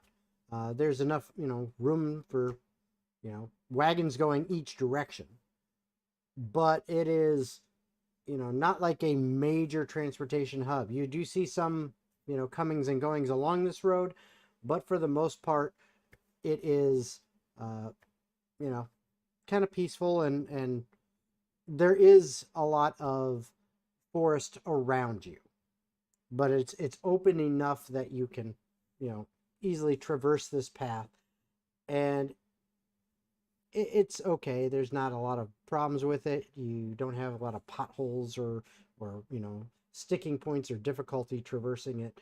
So you make what you feel is decent time for your first day of travel. Mm-hmm. And as the sun begins to set, you find yourself kind of coming upon a fairly decent spot to camp for the night. Because, well, it looks like this is approximately a day's travel from Durmchapel. So pretty much anyone who is leaving Durmchapel stays here in this area. And you can see that it's almost kind of been built up like a campground area for travelers. There are several areas off the road that have definitely been kind of cleared to make space for tents, trees, wagons, horses being tied up.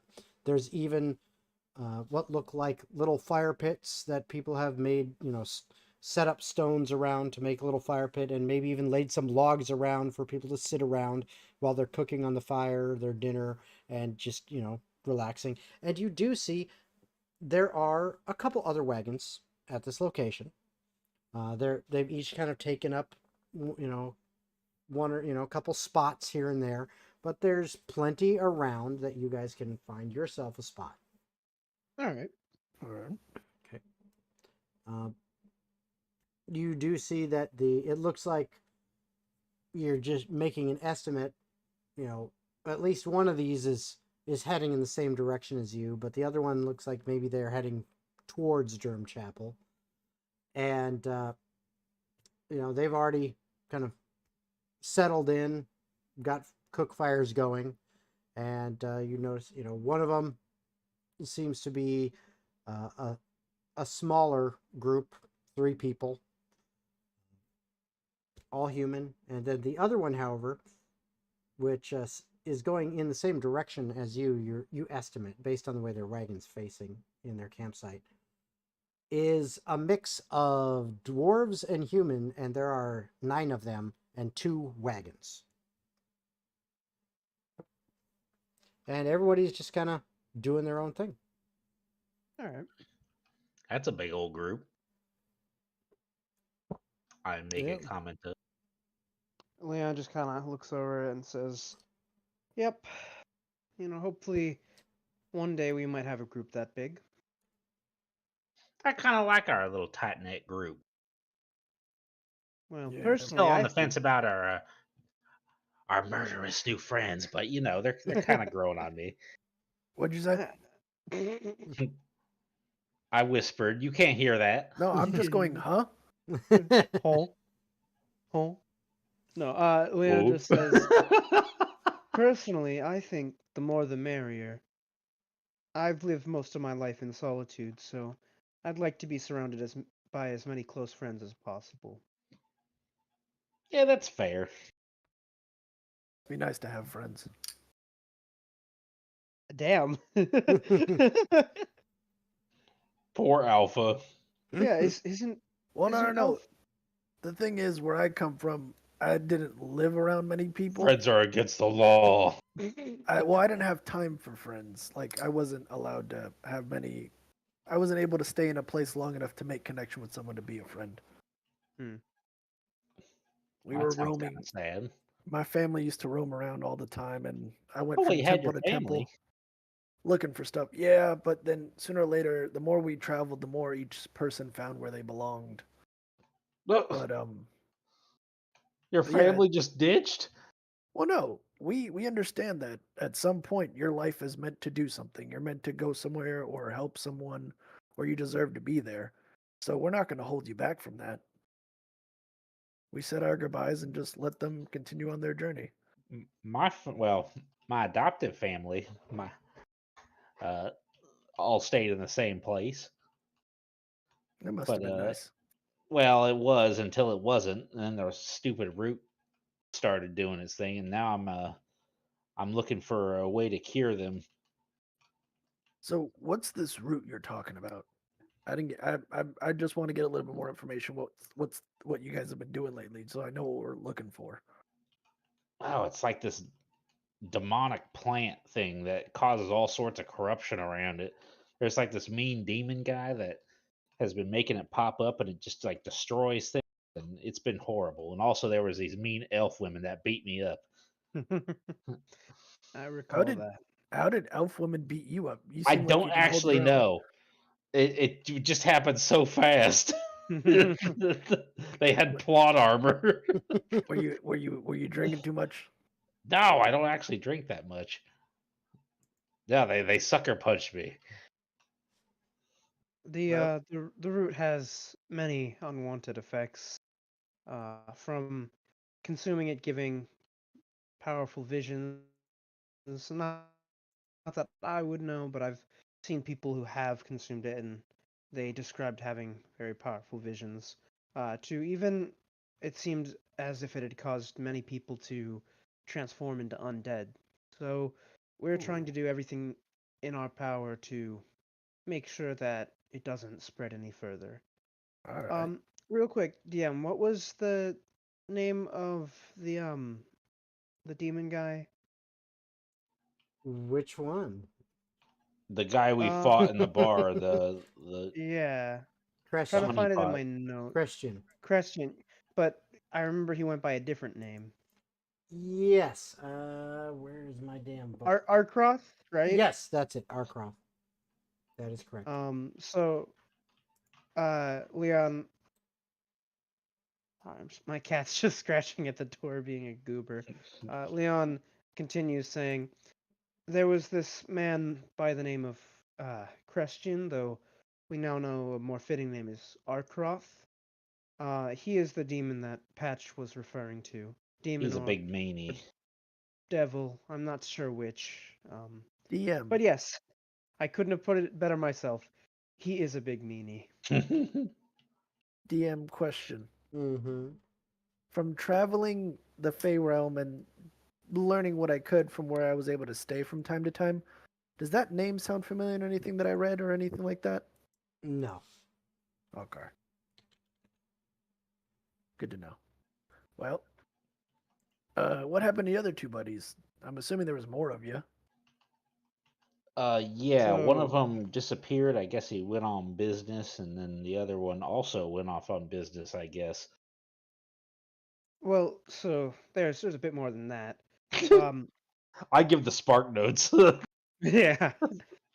Before we met Patch, actually right before we met Patch, um, a man by the name of Ajax, actually a Firbolg like you, um, Torbrek, he was part of our group, but he was unfortunately killed in battle by this vampire spawn uh, named the Duchess, I believe. The That was the governess. title. The The governess. Governess. Um, that definitely took a toll on our group. After that, um, a someone who was with our group from the very beginning as well, a woman by the name of Persephone, who seems to have some kind of connection to this root situation. Oh, I'm not sure what. We never really found out. Um, there's also these rods associated with the roots that seem to actually spread the corruption of the roots or something like that. Um, at least Arkroth has an interest in those rods. He was using one of them in a fight that we had. Alright. She found one of those rods, and as she touched it, she disappeared. So we have no idea where she is. Following that, uh, essentially the leader of our group, Goldmere, decided to go separate ways with us, and finally, um, Comer, a very close friend of ours as well, who was with us from the beginning, was the one who helped us get to where we are now by helping us travel across the sea by boat. So now it's just me and Yeah, he Patch. regrouped with his old crew that was being run temporarily by someone who betrayed him, and then he like had a fight with him and killed him and took back over, but then he had to deal with that, so he left. Oh. Well, hopefully, if they ever come back or we're able to reach out to them at some point, I would love to meet them. They seem like pretty cool people. I don't know about the demon girl or whatever, her Persephone. I don't know Mhm. about her just because I don't know. I He heard was they're an really odd weird. one. Yeah, I was gonna say I heard that they were really weird. That's just personal stories I've been told. Look, I have my own feelings about the whole situation with Persephone, but she was still a companion. Yep, she So, was. Yeah, I get Hopefully that. we find her at some point. I mean, there was like no clue leading to where she went or anything to work with. just completely gone. That's strange. Hmm. That's why we got to get to this next place and keep the ball rolling on that because time is running out. Who knows what could be happening to Percy? Right. That actually ties in quite well. Um, a man by the name of, trying to figure out, check my notes here. Yes, Batias, Councilman Batias, back in Kyver. Mhm. He was a bit corrupt, well, quite corrupt actually, pushing initiatives counter to the Count of Kyver, and was dealing in shipment of the root, and he was sort of working under this Arkroth figure, but because Arkroth is a piece of shit, he betrayed Batias, which actually ended up working in our favor, because after Batias' death, I was able to fetch his remaining body and ask him some questions from beyond the grave, and I used the fact that he was betrayed to persuade him to help us. And he Alright. is the one who told us about Lord O'Rourke of Ravensbarrow being an important figure to investigate. So that's where we got that lead. All right. Well, Kind of unsettling thinking that we traveled all this way on the word of a dead guy. It's, well, It's hey, it's better not than like, anything else we got. I'm just poking fun. yeah, to be fair, the dead, they already know where they're Dead going men at a tell no certain point. tales, as they say.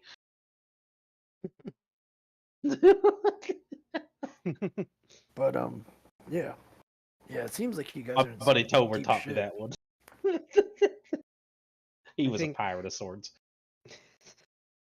I think a lot of the world right now is in deep shit, which is something we're trying to remedy.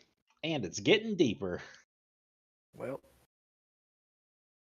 if that's the case, then I'm glad I'm able to help you guys get further. Again, Cause the help is very appreciated. yeah, Hey, you seem pretty keen on beating the shit out of stuff. Pardon my language. So we I'm could sorry. definitely To maybe be not in fair, towns next time. to be fair, I sometimes forget my own strength, and I just go back to what I remember learning when it comes to combat in certain situations. But that's my fault. I have to I mean, adjust. it's fine and dandy. I mean, I was just in that particular situation in a town inside of an establishment up against a bunch of weaklings.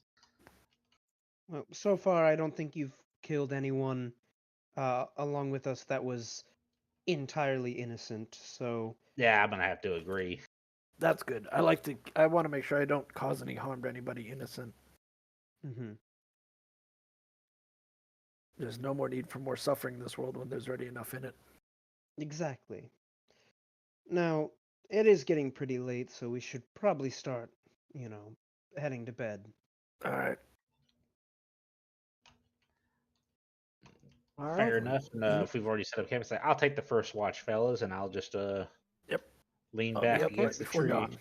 Okay, so go ahead, Patch, and Quietly whistling to himself. for your first watch, I'll have you give me a perception check. And while he's doing that, Torbrick, I need a Yep. con save. Oh, God. Based on sight or sound? Yeah, it's based on sight. All right, that's a good first roll. That's a shitty second roll. All right, we're go. Dirty Why did it 20. roll twice? Yeah, I got a 10. Okay, good to know. Okay, so what did you said dirty 20, Patch? Yep. Okay. As you are kind of settling into the first watch, the only thing you really notice is that at this kind of group campground area also have one person each on watch for their respective groups. And, occasionally you'll hear,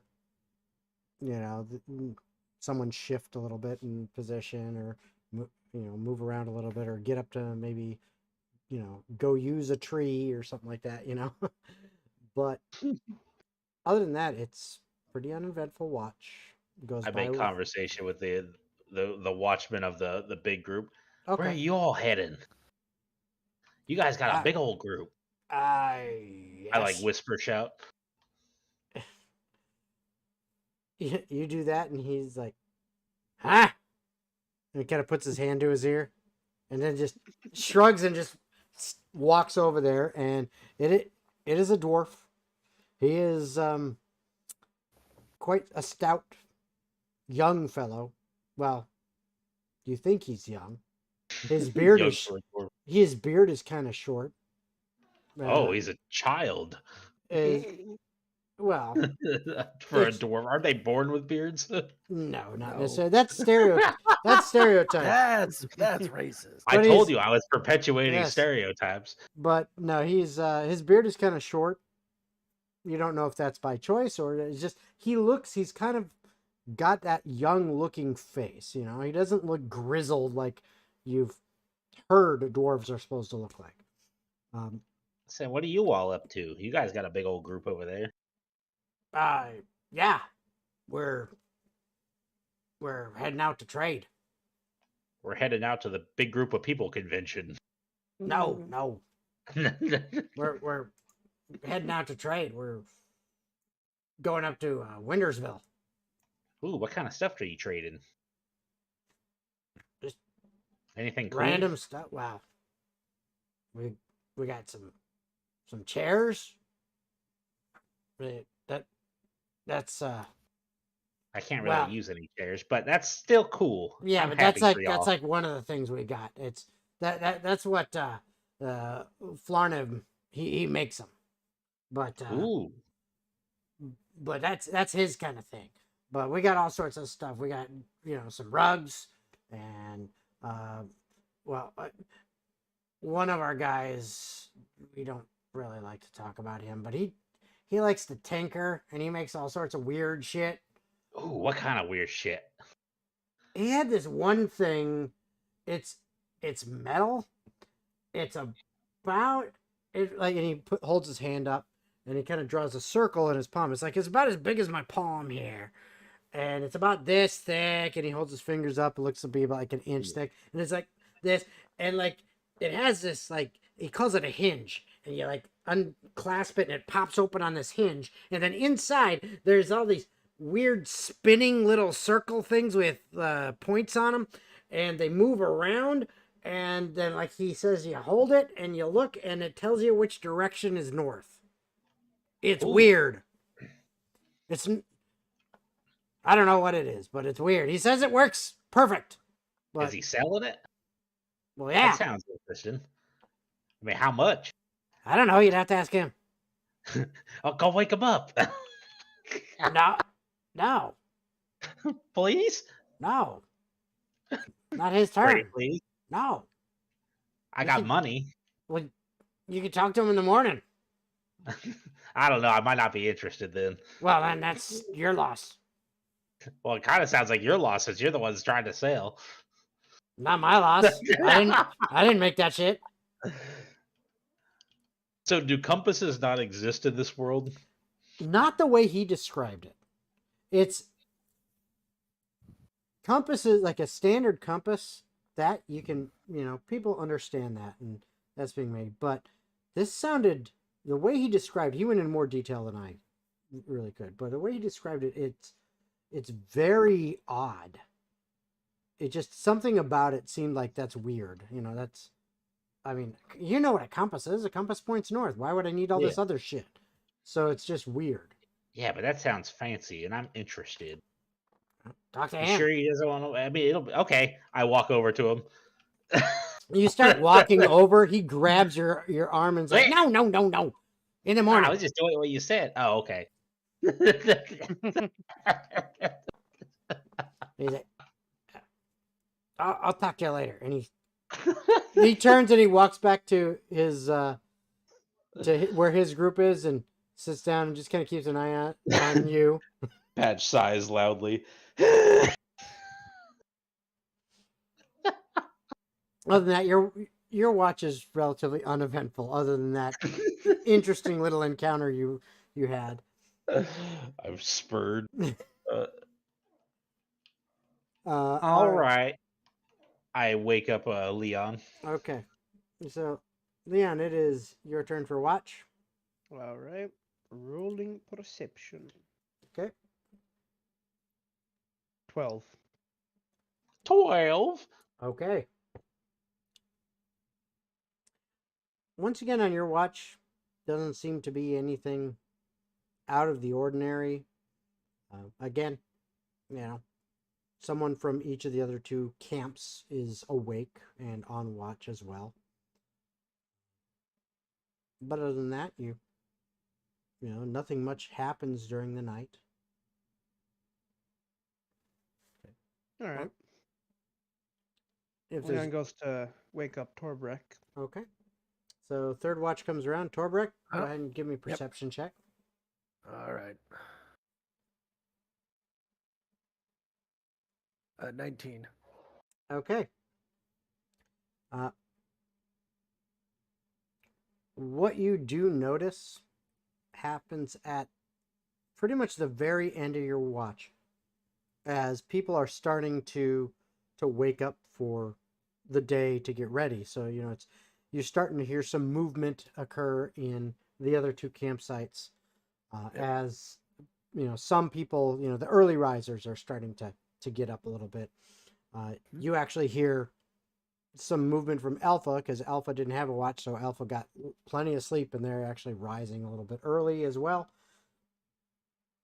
So you hear some movement from there. But what you do notice is that the camp with all the dwarves in it, there's already like 3 of them up, and whatever they're cooking smells amazing. You cut out, so you just said, whatever they're cooking smells. Yes, well, it smells amazing is what it is. It smells absolutely amazing. I'm gonna tell Alpha to keep watch of the group since they woke up first and wake them up soon. I'm gonna go walk over to that campsite just to see what they're cooking. Okay, and so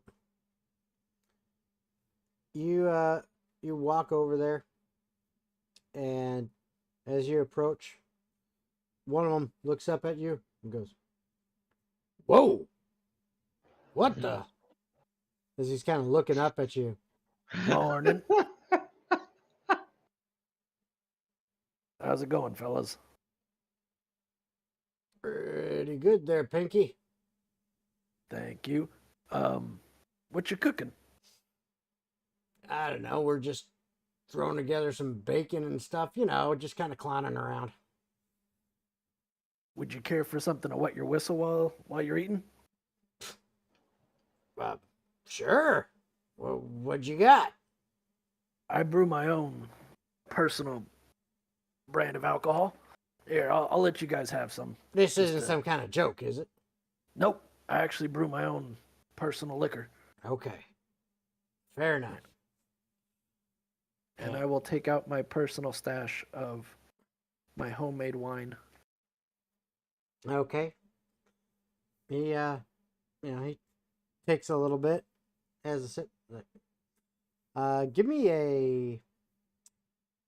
a brewery check to see how good it actually is, that batch. Okay. What do you need me to roll for that? Well, that would be, let's see, Torbrek, your brewer's supplies. So we will call that. Actually, I'm going to go ahead and put this in here for you. I'm going to build it custom skill real quick.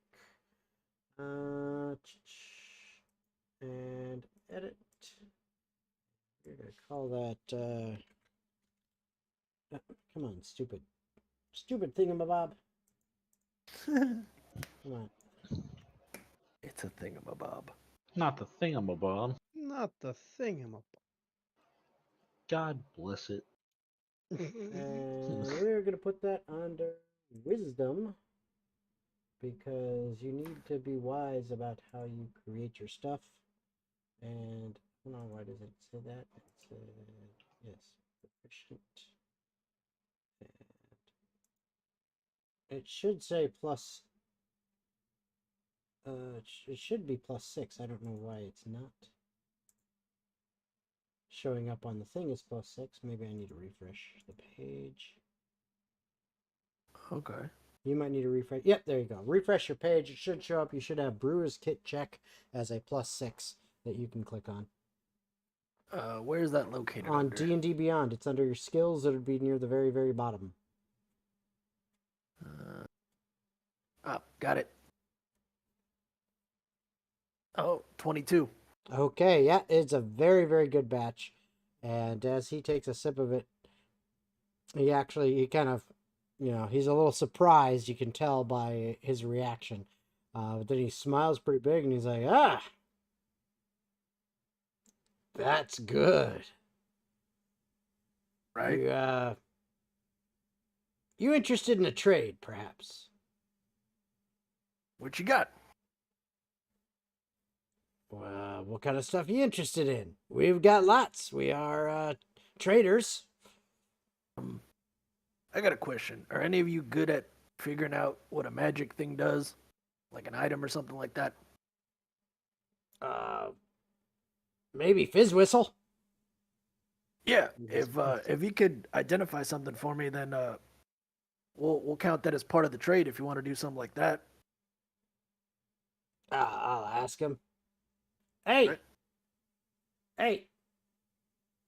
Wake up the old stinky bastard!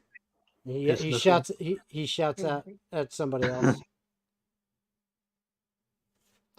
And one of the other ones goes and kicks one of the guys who's in a sleeping bag. It's like, get up! And this old dwarf, which you assume old because of how gray his fucking hair is, Yeah. kind of sits up, rubs his eyes, looks at you, and he has got some massive bedhead going on. It's like his hair is all fucked up in all sorts of different directions. His beard is like splayed out. It's a mess. And he just kind of sits up, blinks a little bit, and then stands up and says, "What?" He says, "We're making a trade." "Trading what?" And the one that you're talking to comes over, thrusts the wine towards him, and says, "Take a sip of this," which he does. And he's like, his eyes light up. He's like, "What are we trading?" He says, "He wants you to identify something." So this just disheveled looking dwarf kind of hobbles his way over to you, looks up at you and goes, "All right, what you got for me?" If you could take a look at this coat that I'm wearing, seeing if you can figure out what it does or if it's got anything. I think it's got some magic in it. Okay. Let me see it. Take it off, take it off, take it off. I take it off and I let him All right. look at it. He grabs it from you and he starts looking through it. Puts his hand into a pouch he's got kind of attached to his side. Pulls out some stuff, kind of rubs it on there. It's like, looks like some kind of weird paste. He like rubs it on a corner of it. Then takes a half dirty cloth that's like just hanging on his belt, pulls that out, like almost like he's polishing the leather with it for a second. Yeah. Looks at it, and then goes into another pouch, pulls out what looks like a little metal tool, and he starts like kind of gently scraping at it. And he's going through all sorts of these little things here and there.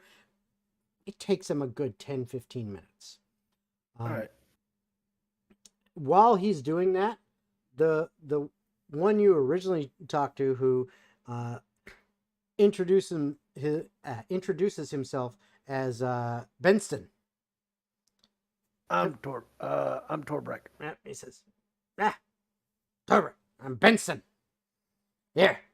Pleasure to meet He hands you a nice thick chunk of bacon that has just come hot off a little griddle that they're cooking on.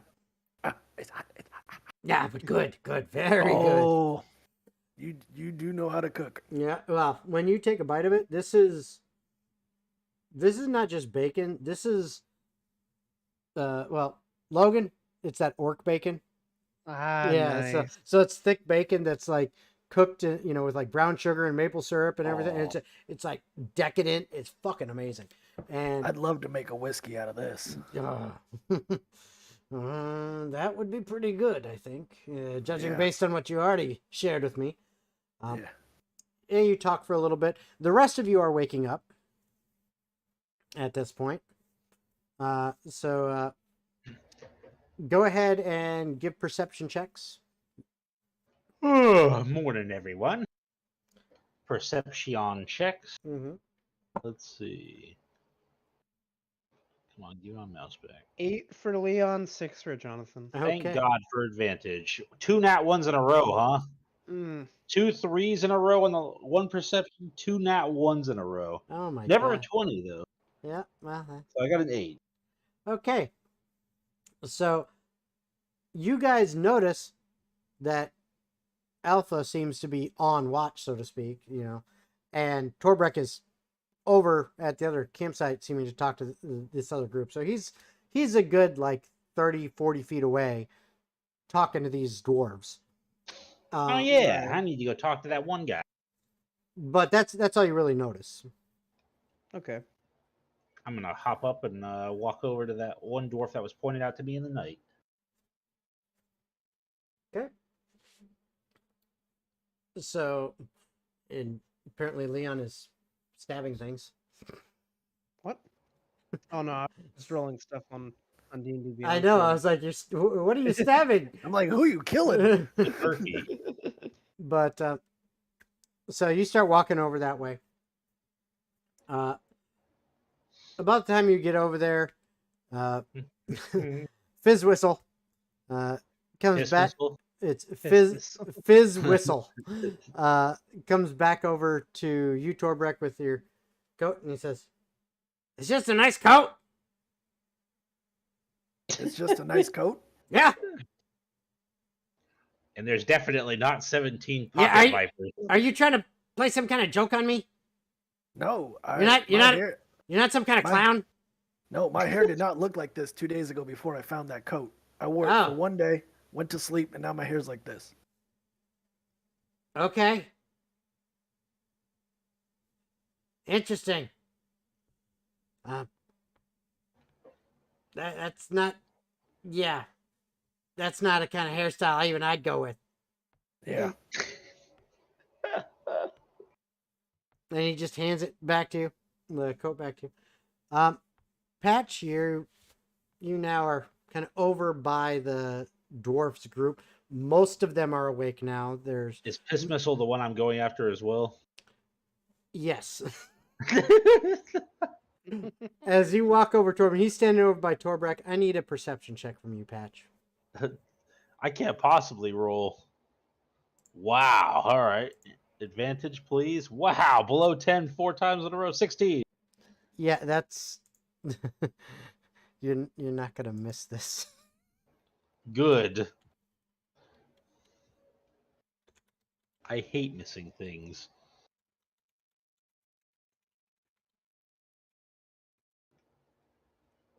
Oh, This is a getting whisper. typed at.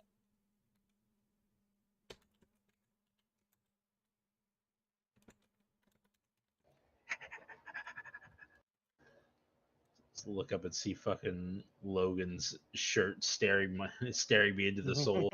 Like, All right, there we go. oh no. What type of hair did your guy have before, Oscar? It was just like straight black hair that I used to tie up in a top knot. Did we know that? Yeah, you've seen him before. You Without saw the him hood on? You saw him the first day. Yeah, I took my hood off when I was in the bar. Oh.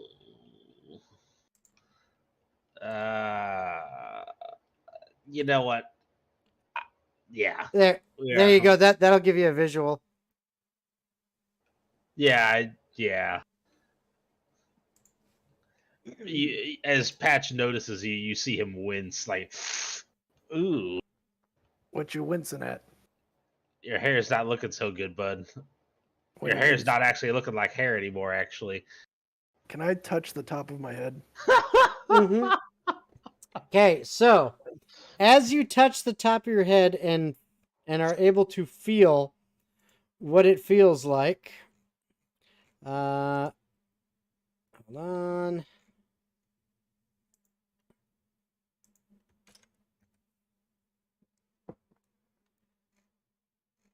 There you go. In Discord. Oh God. That is what it feels like. You're balled through the center. Up it it's basically like the friar tuck. Is you've got this ring of hair Fire touch around, special. but you're bald through the top. The ring is pink. You still have a beard. Your nose is also red. You now can you kind of cross your eyes and notice. Oh shit! I think his nose was already red, right? I hate. No, No. it was pink. Yeah. I Oh, hate I this see. coat. I'm done. I'm so done with this coat. It's What the is code of happening karma. to him? It's got to be the coat. I'm It's okay. because you didn't return it to the townsfolk. I'm about to burn it in 2 seconds.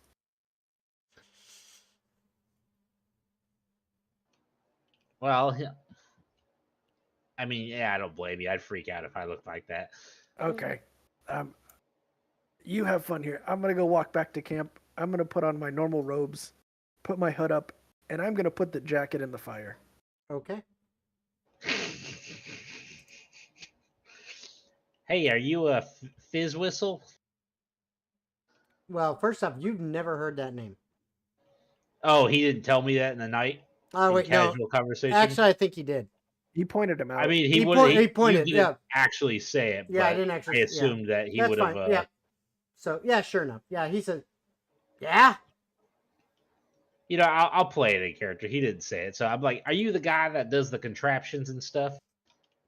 Yeah. Oh, cool. Because he said that you had some kind of like fancy compass type of thing, and I was interested in it. Are you selling that?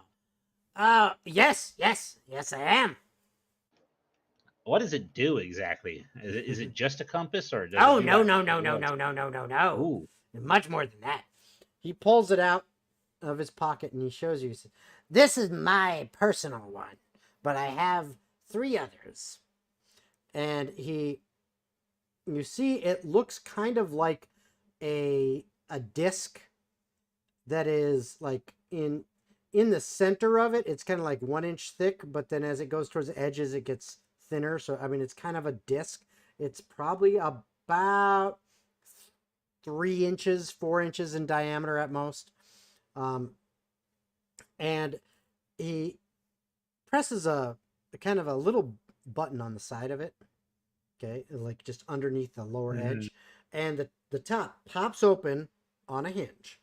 And what you're seeing is there are several gears in there that are rotating and spinning, and there is not just 1 needle, but 3 needles.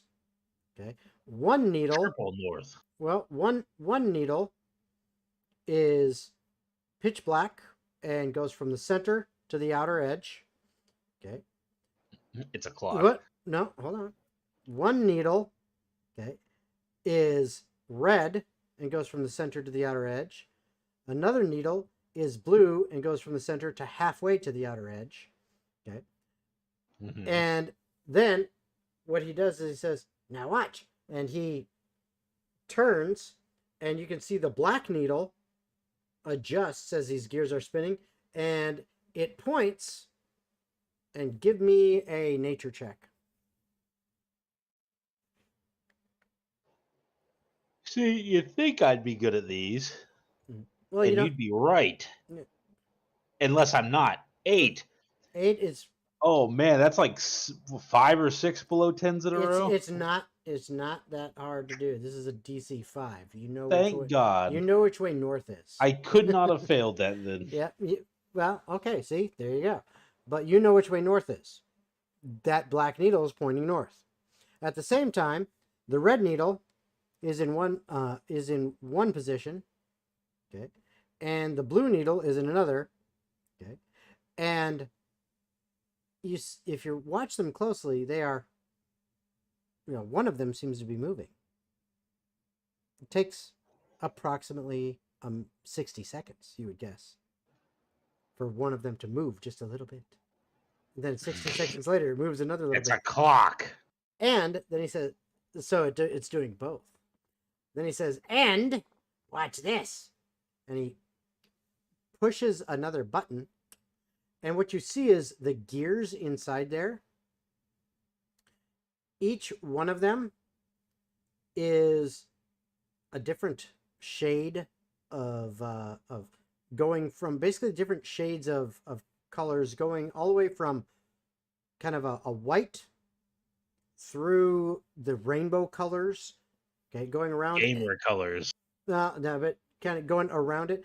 And as they spin, the entire thing is spinning in there, and they're ending up in certain positions. And you notice there are notches going around the ridge of this. And he points, he says, see this right here? And he points to this one notch. It looks like a kind of a triangle pointing to one spot is the biggest notch. It says right there, that represents the month. And he's saying, see, this is pointing to this gear. This is the month.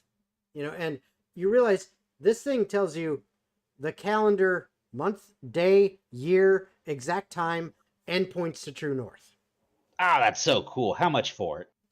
This one is my personal one. Oh, If you want one like it, I'd be willing to let it go for 500. deal. His eyes light up when you say deal. And he goes, give me a moment. And he runs back to where his sleeping bag is, and there's a backpack there. And he starts just like tearing through it, blah, blah, blah, blah, blah, blah, you know, throwing stuff out, blah, blah. And he grabs a little wooden box, pulls it up, goes, perfect. Comes over to you, walks over to you, and says, here. And he opens up the lid, and you can see there is another one of these devices in there. And he closes the lid and says, this one's for you. And he holds out his hand for 500. Yep, and I give him 500 gold. And he takes it and he hands you the box. Cool, and I walk away looking at it like, oh, do you have any other cool inventions or anything you work on? Maybe.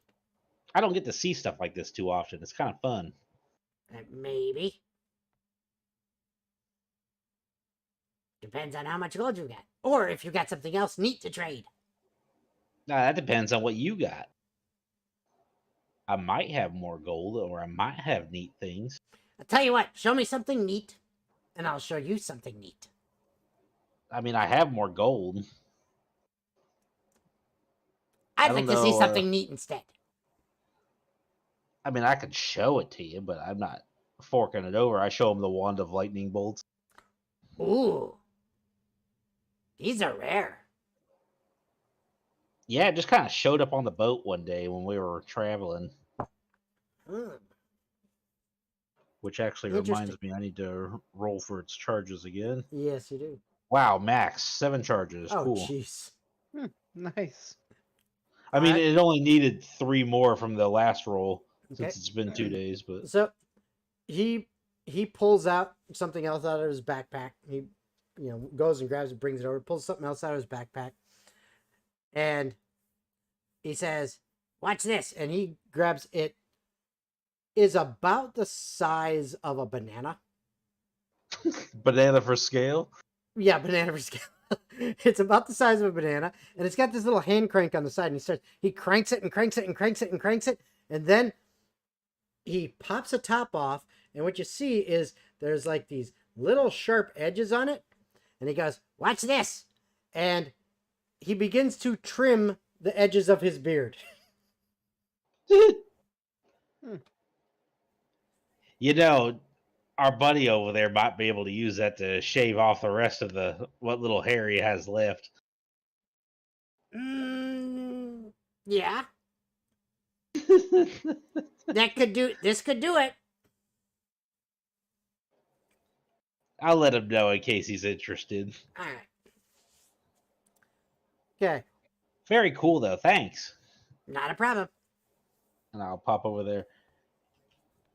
Hey, Torbrick, that guy's got something that you can use to shave your head if you're interested in buying it off of him or trading or something. Does anybody just have a knife? I'd rather just use that. Yeah, you can easily. A lot of people have just a knife, and in fact, Jonathan has several. Yeah. Jonathan, do you mind if I'll clean it after I'm done. I just need to borrow it for a second. Yeah, I don't think he'd have a problem with that, would he, Leon? Yeah, he doesn't know. Nope. I'm gonna shave the rest of the pink hair off, and I'm gonna keep the beard. All right. Okay. So, anything else anyone wants to do this morning before y'all head out? I got nothing. Okay. And I show Leon, look at this. Look what I got. Wow, that Paid that is guy a like lot. 500 gold for it, but it's like it 500. tells the time, it tells the month, it points in the direction of north. I don't think that this world hasn't really seen anything like a clock, has it? It's not super No. common. No, not at all. Yeah, you're talking like sundials and shit, you know? Yeah, this is wild, and I kind of hand it to Leon to take a look. And he kind of fiddles with it a bit, looks, at it from a couple different angles, and he seems pretty decently impressed with it. And then he hands it back. Patch takes it and puts it in his coat pocket.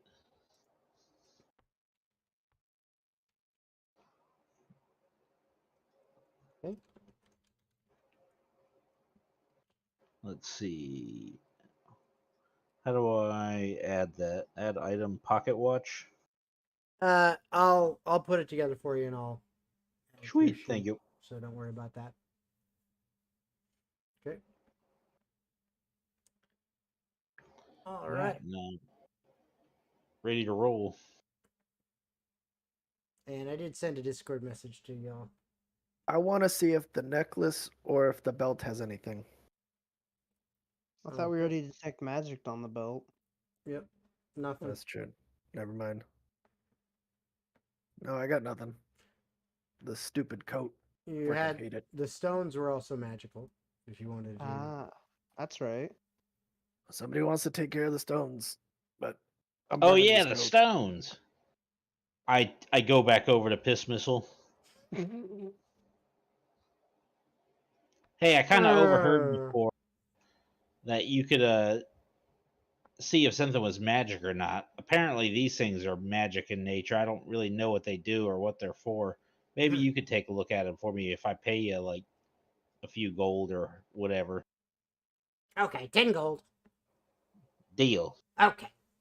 So again, he starts grabbing different little tools and salves or, liquids and sometimes powders and all that, and he's testing it on, these stones and playing around. And about 15 minutes later, he goes, "These are very interesting. Very what? Very interesting. What do they do? These are called Stones of Fate. They're kind of they're a special divination rune. Stones of Fate. Yep. Basically, what they do is, well, you can take them, and if you use them, okay, which takes all of about a couple seconds, 5-6 seconds, you shake them up. You gotta say, and he shows you on the back of it. You gotta say these words in order, basically, magical keywords to activate them. And you shake them, and then you roll them. Depending on what they land on, you'll either get, well, and the way he describes it, you would understand it as you get either the benefits of a bless spell on you for the next hour, or the benefits of a bane, or I should say the detriments of a bane spell on you for the next hour. Ooh. Those are reusable? Or nothing. And you can do it once per day. So you either get good, bad, or nothing once per day. And it lasts up to an hour, the effect. So it's a gamble one way or the other.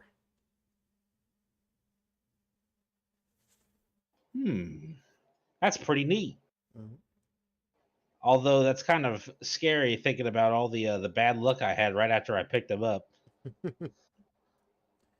Yeah, But and we'll see. yeah, the way they work game wise is what you will do is if you are going to use this again, it is a basically once per long rest item, and you roll a d20, and if you get a 10 or an 11, nothing happens. If you get 12 or higher, you get the effect of a bless for an hour. If you get 9 or lower, bane for an hour. Hmm. So I will add those in as well for you guys. Gotcha. All right. Anything else you guys want to handle before you hit the road again? I don't think there's anything, no. Okay. So On the road again. on the road again, I can't wait you to head hit the out. road again. It is another day of travel along the road from Durham Chapel to the main, I guess you would call it the highway, because it is a main thoroughfare from travel that for travel and mostly for trade, but also for other things that you would know, Leon, is going to go.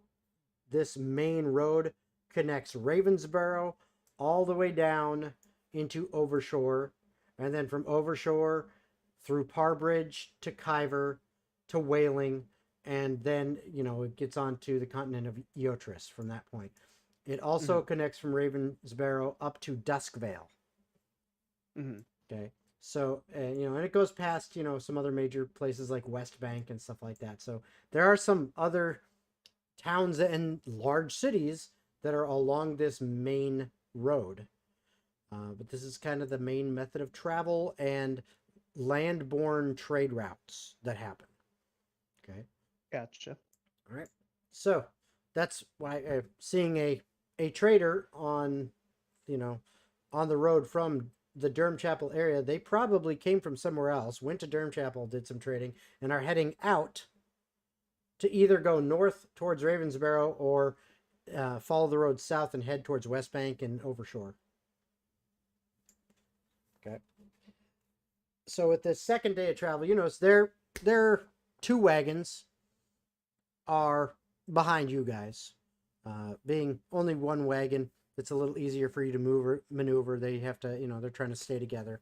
So they're just a hair slower, but they're kind of keeping pace with you for the most part. But again, nothing much happens as your second day of travel completes. The sun is getting pretty low. There's enough light to set up camp as you see through the trees the road catching up to a larger road that is going both north and south. And it looks like a very similar thing is happening here, where there are some clearly defined camping areas on either side of this main road, because this is a relatively decent sized intersection. Mhm. Okay, so you guys set up camp for the night in one of the available spots.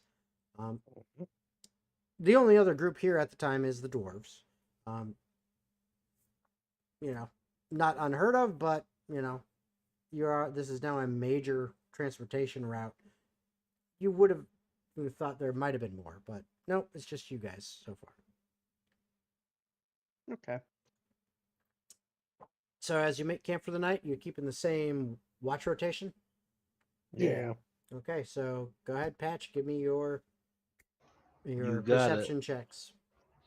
Not 1. Okay, here we go. Dirty 20 and 17. I'll take the dirty 20. Okay. Pretty uneventful night. Leon, when you get woken up, your perception check. Okie dokie. Nat 1 for a total of 5. Aha, Okay. he got the net one. Okay. Tomer, Yep. you actually get woken up by Alpha, Yeah. who says, "It is your turn. Leon fell asleep." Okay. Go ahead and give me your perception checks. I got an 11. Okay. Again, nothing much happens this night. Same kind of scenario. The dwarves are up fairly early and cooking a wonderful breakfast. But other than that, nothing different from the previous morning. Can I walk over to the dwarf who was cooking last time that I met and ask him for what he uses for the recipe for that bacon? Sure. Yeah, and it's Benston, and he's like, yeah, I'll tell you. And he kind of gives you a rundown. Oh, excuse me. He gives you a rundown of this recipe that he said, yeah, something, been doing in our clan for years and years and years. Here, and he shows you how they take brown sugar and they've got some syrup and black pepper, the freshly ground and all that. And he kind of shows you how to do it. All right. Go ahead and give me a straight intelligence check.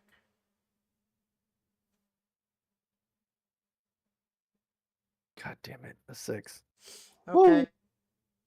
You think you've got this perfect. All right. Okay. All right. Anything else? Nope. I'll wake up the rest of the guys after I All get right. the somewhat recipe. Okay. So you guys get woken up and begin to pack everything up and get ready to head out. Is there anything you guys want to do this morning before you leave on your next leg of this trip? I want to touch the top of my head. I'm assuming it's still smooth. It is still smooth. In fact, it's smoother than when you shaved.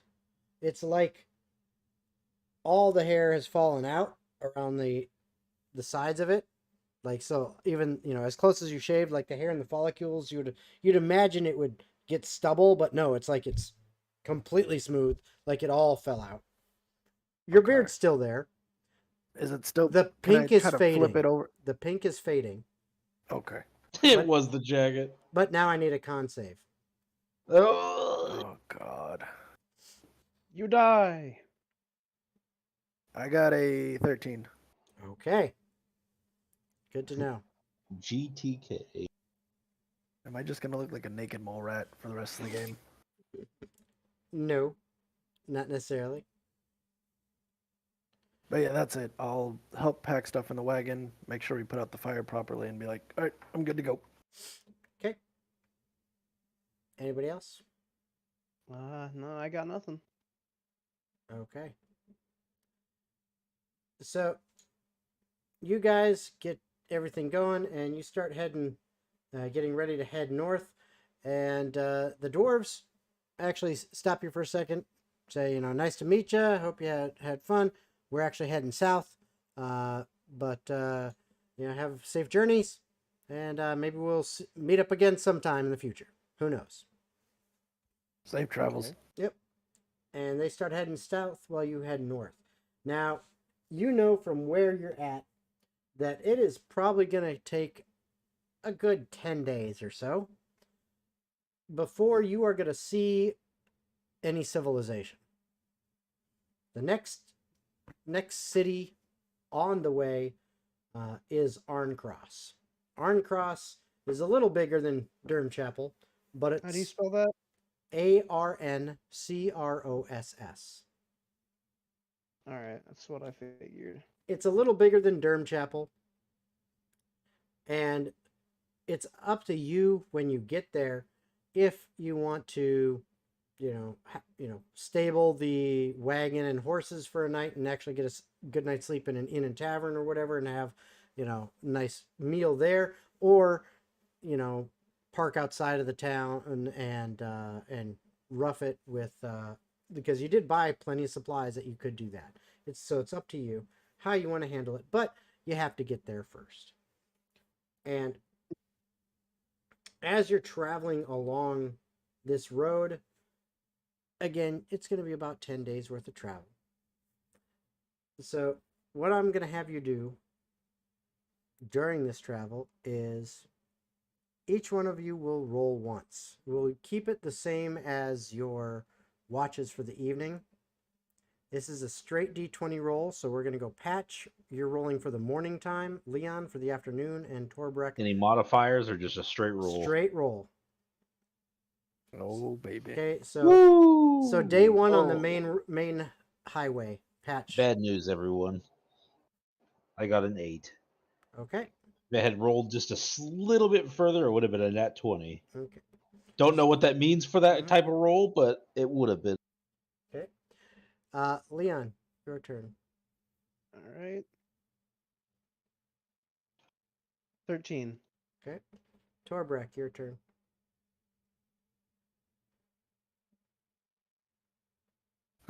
7. Okay. It was about to be a 17. Okay. And the All right. frickin' dice hit the corner of the screen. Day 2 on the highway, Patch. Another flat roll. Yep. These are all going to be flat rolls. 18. Okay. As you are driving along this morning, the weather has been relatively stable for the basically 4 days you've been on the road total. 2 days from Durham Chapel, and now 2 days, not quite 2 days yet, but this is the beginning of your second day on the highway. The weather has been fairly decent this whole time, but it seems extremely pleasant this morning as the sun comes up and there is a nice breeze which cuts the heat of the day down. So this morning it's almost enough to make it chilly, but not quite. So it's actually like the perfect feeling, perfect temperature for you. You're enjoying it. Not only that, but there are birds singing in the forest as you're going along.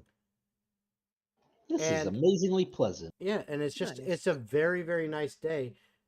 And it seems like the pleasantness of the day is infectious.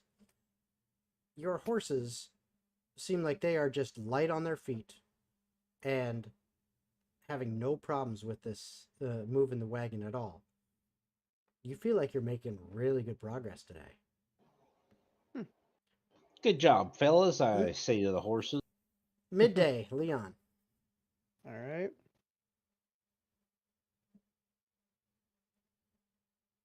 14.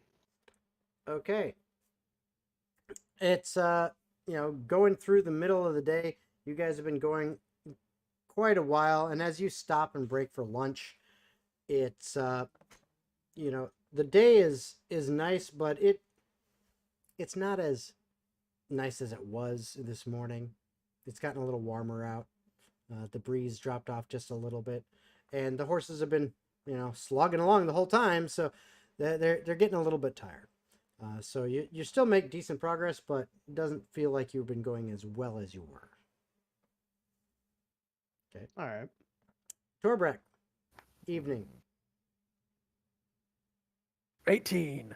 18. Once again, as the evening comes and the sun begins to set, that breeze picks up again, and it just feels so nice that you feel like you're getting farther than you'd expect. You haven't had any issues, no ruts to deal with.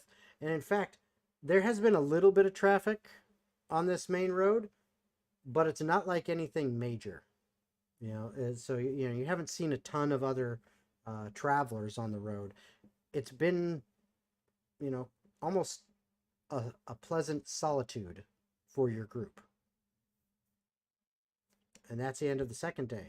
We begin the third day. All right. Patch, straight roll. Roll.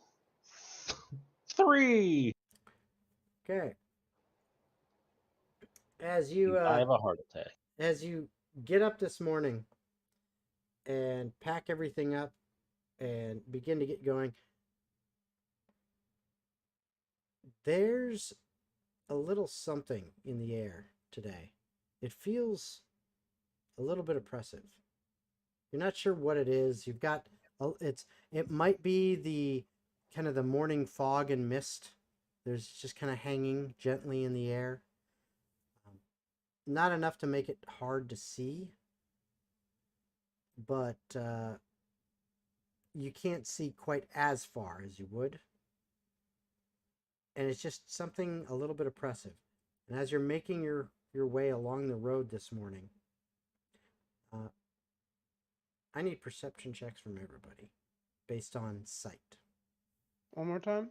Perception checks from everyone based on sight.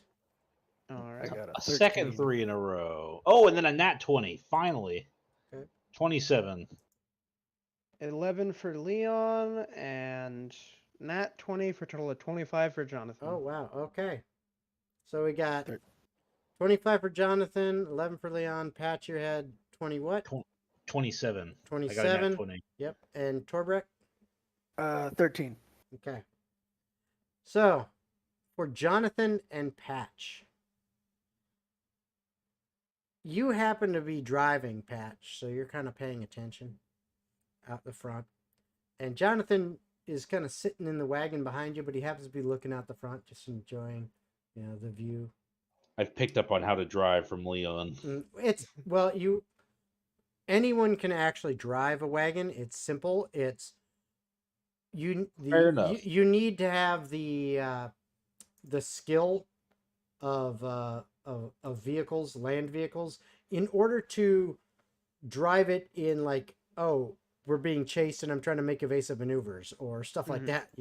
Ah, okay. Yeah, Fair enough. yeah. It's not, it's not like you absolutely need to have that. Anyone can figure out, hey, if I hold the reins and I just kind of shake them, the horses seem to go, and if I pull on them, the horse, shit like that. Anyone can figure that out, okay, for the most part. But high intensity maneuvers, that's another story. Okay, and speaking of which, I need to do this, because this is important. Okay, all right. Patch and Jonathan, at the edge of your vision, we're going to say, normally, if it was a bright clear morning like yesterday morning and the road was just a straight shot, you could literally see for probably 300 feet and notice things in pretty decent detail because of how nice and clear it would be. With this morning fog, kind of just a light fog in here, it's cut that in half. So it's only about 150 feet, which is still a long ways away. But you notice something. You're not exactly sure what it is right here, but it looks kind of like, and it's about 150 feet away, looks kind of like a wagon, but it's not sitting as high as a wagon should. It seems like it might be off to the side of the road a little bit. And as you get closer, okay, by the time you get to be about 75 feet away, now I need perception checks again from everyone. All right. Nat 20 for 23. Okay.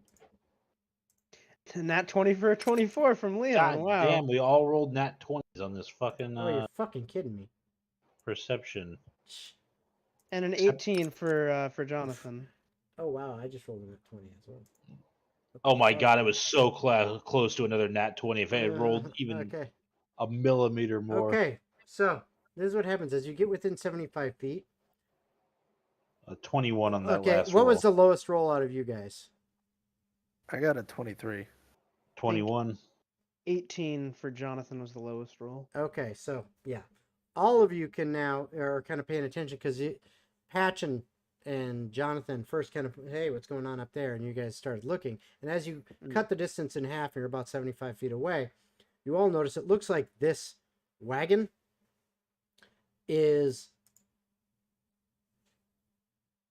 it's been like knocked down where the wheels have been like busted off halfway and it's kind of leaning kilter. It's got some tatters in its cover, like it's been torn here and there. Mm-hmm. We're in And- Detroit. Yeah, you can't have shit in Detroit. And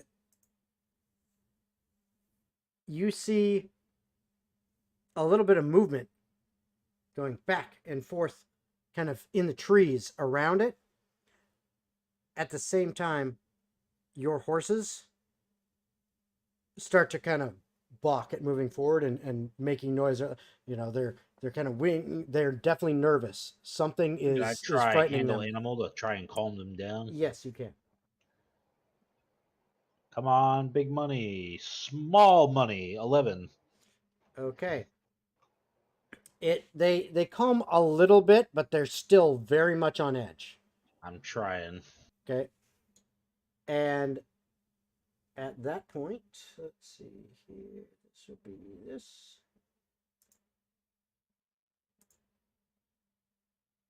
I don't want you to do that. Why you do that? I just want this.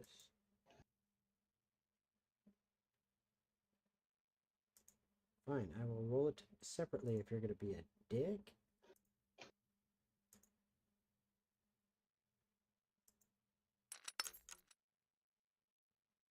Okay, yep. That will definitely do it.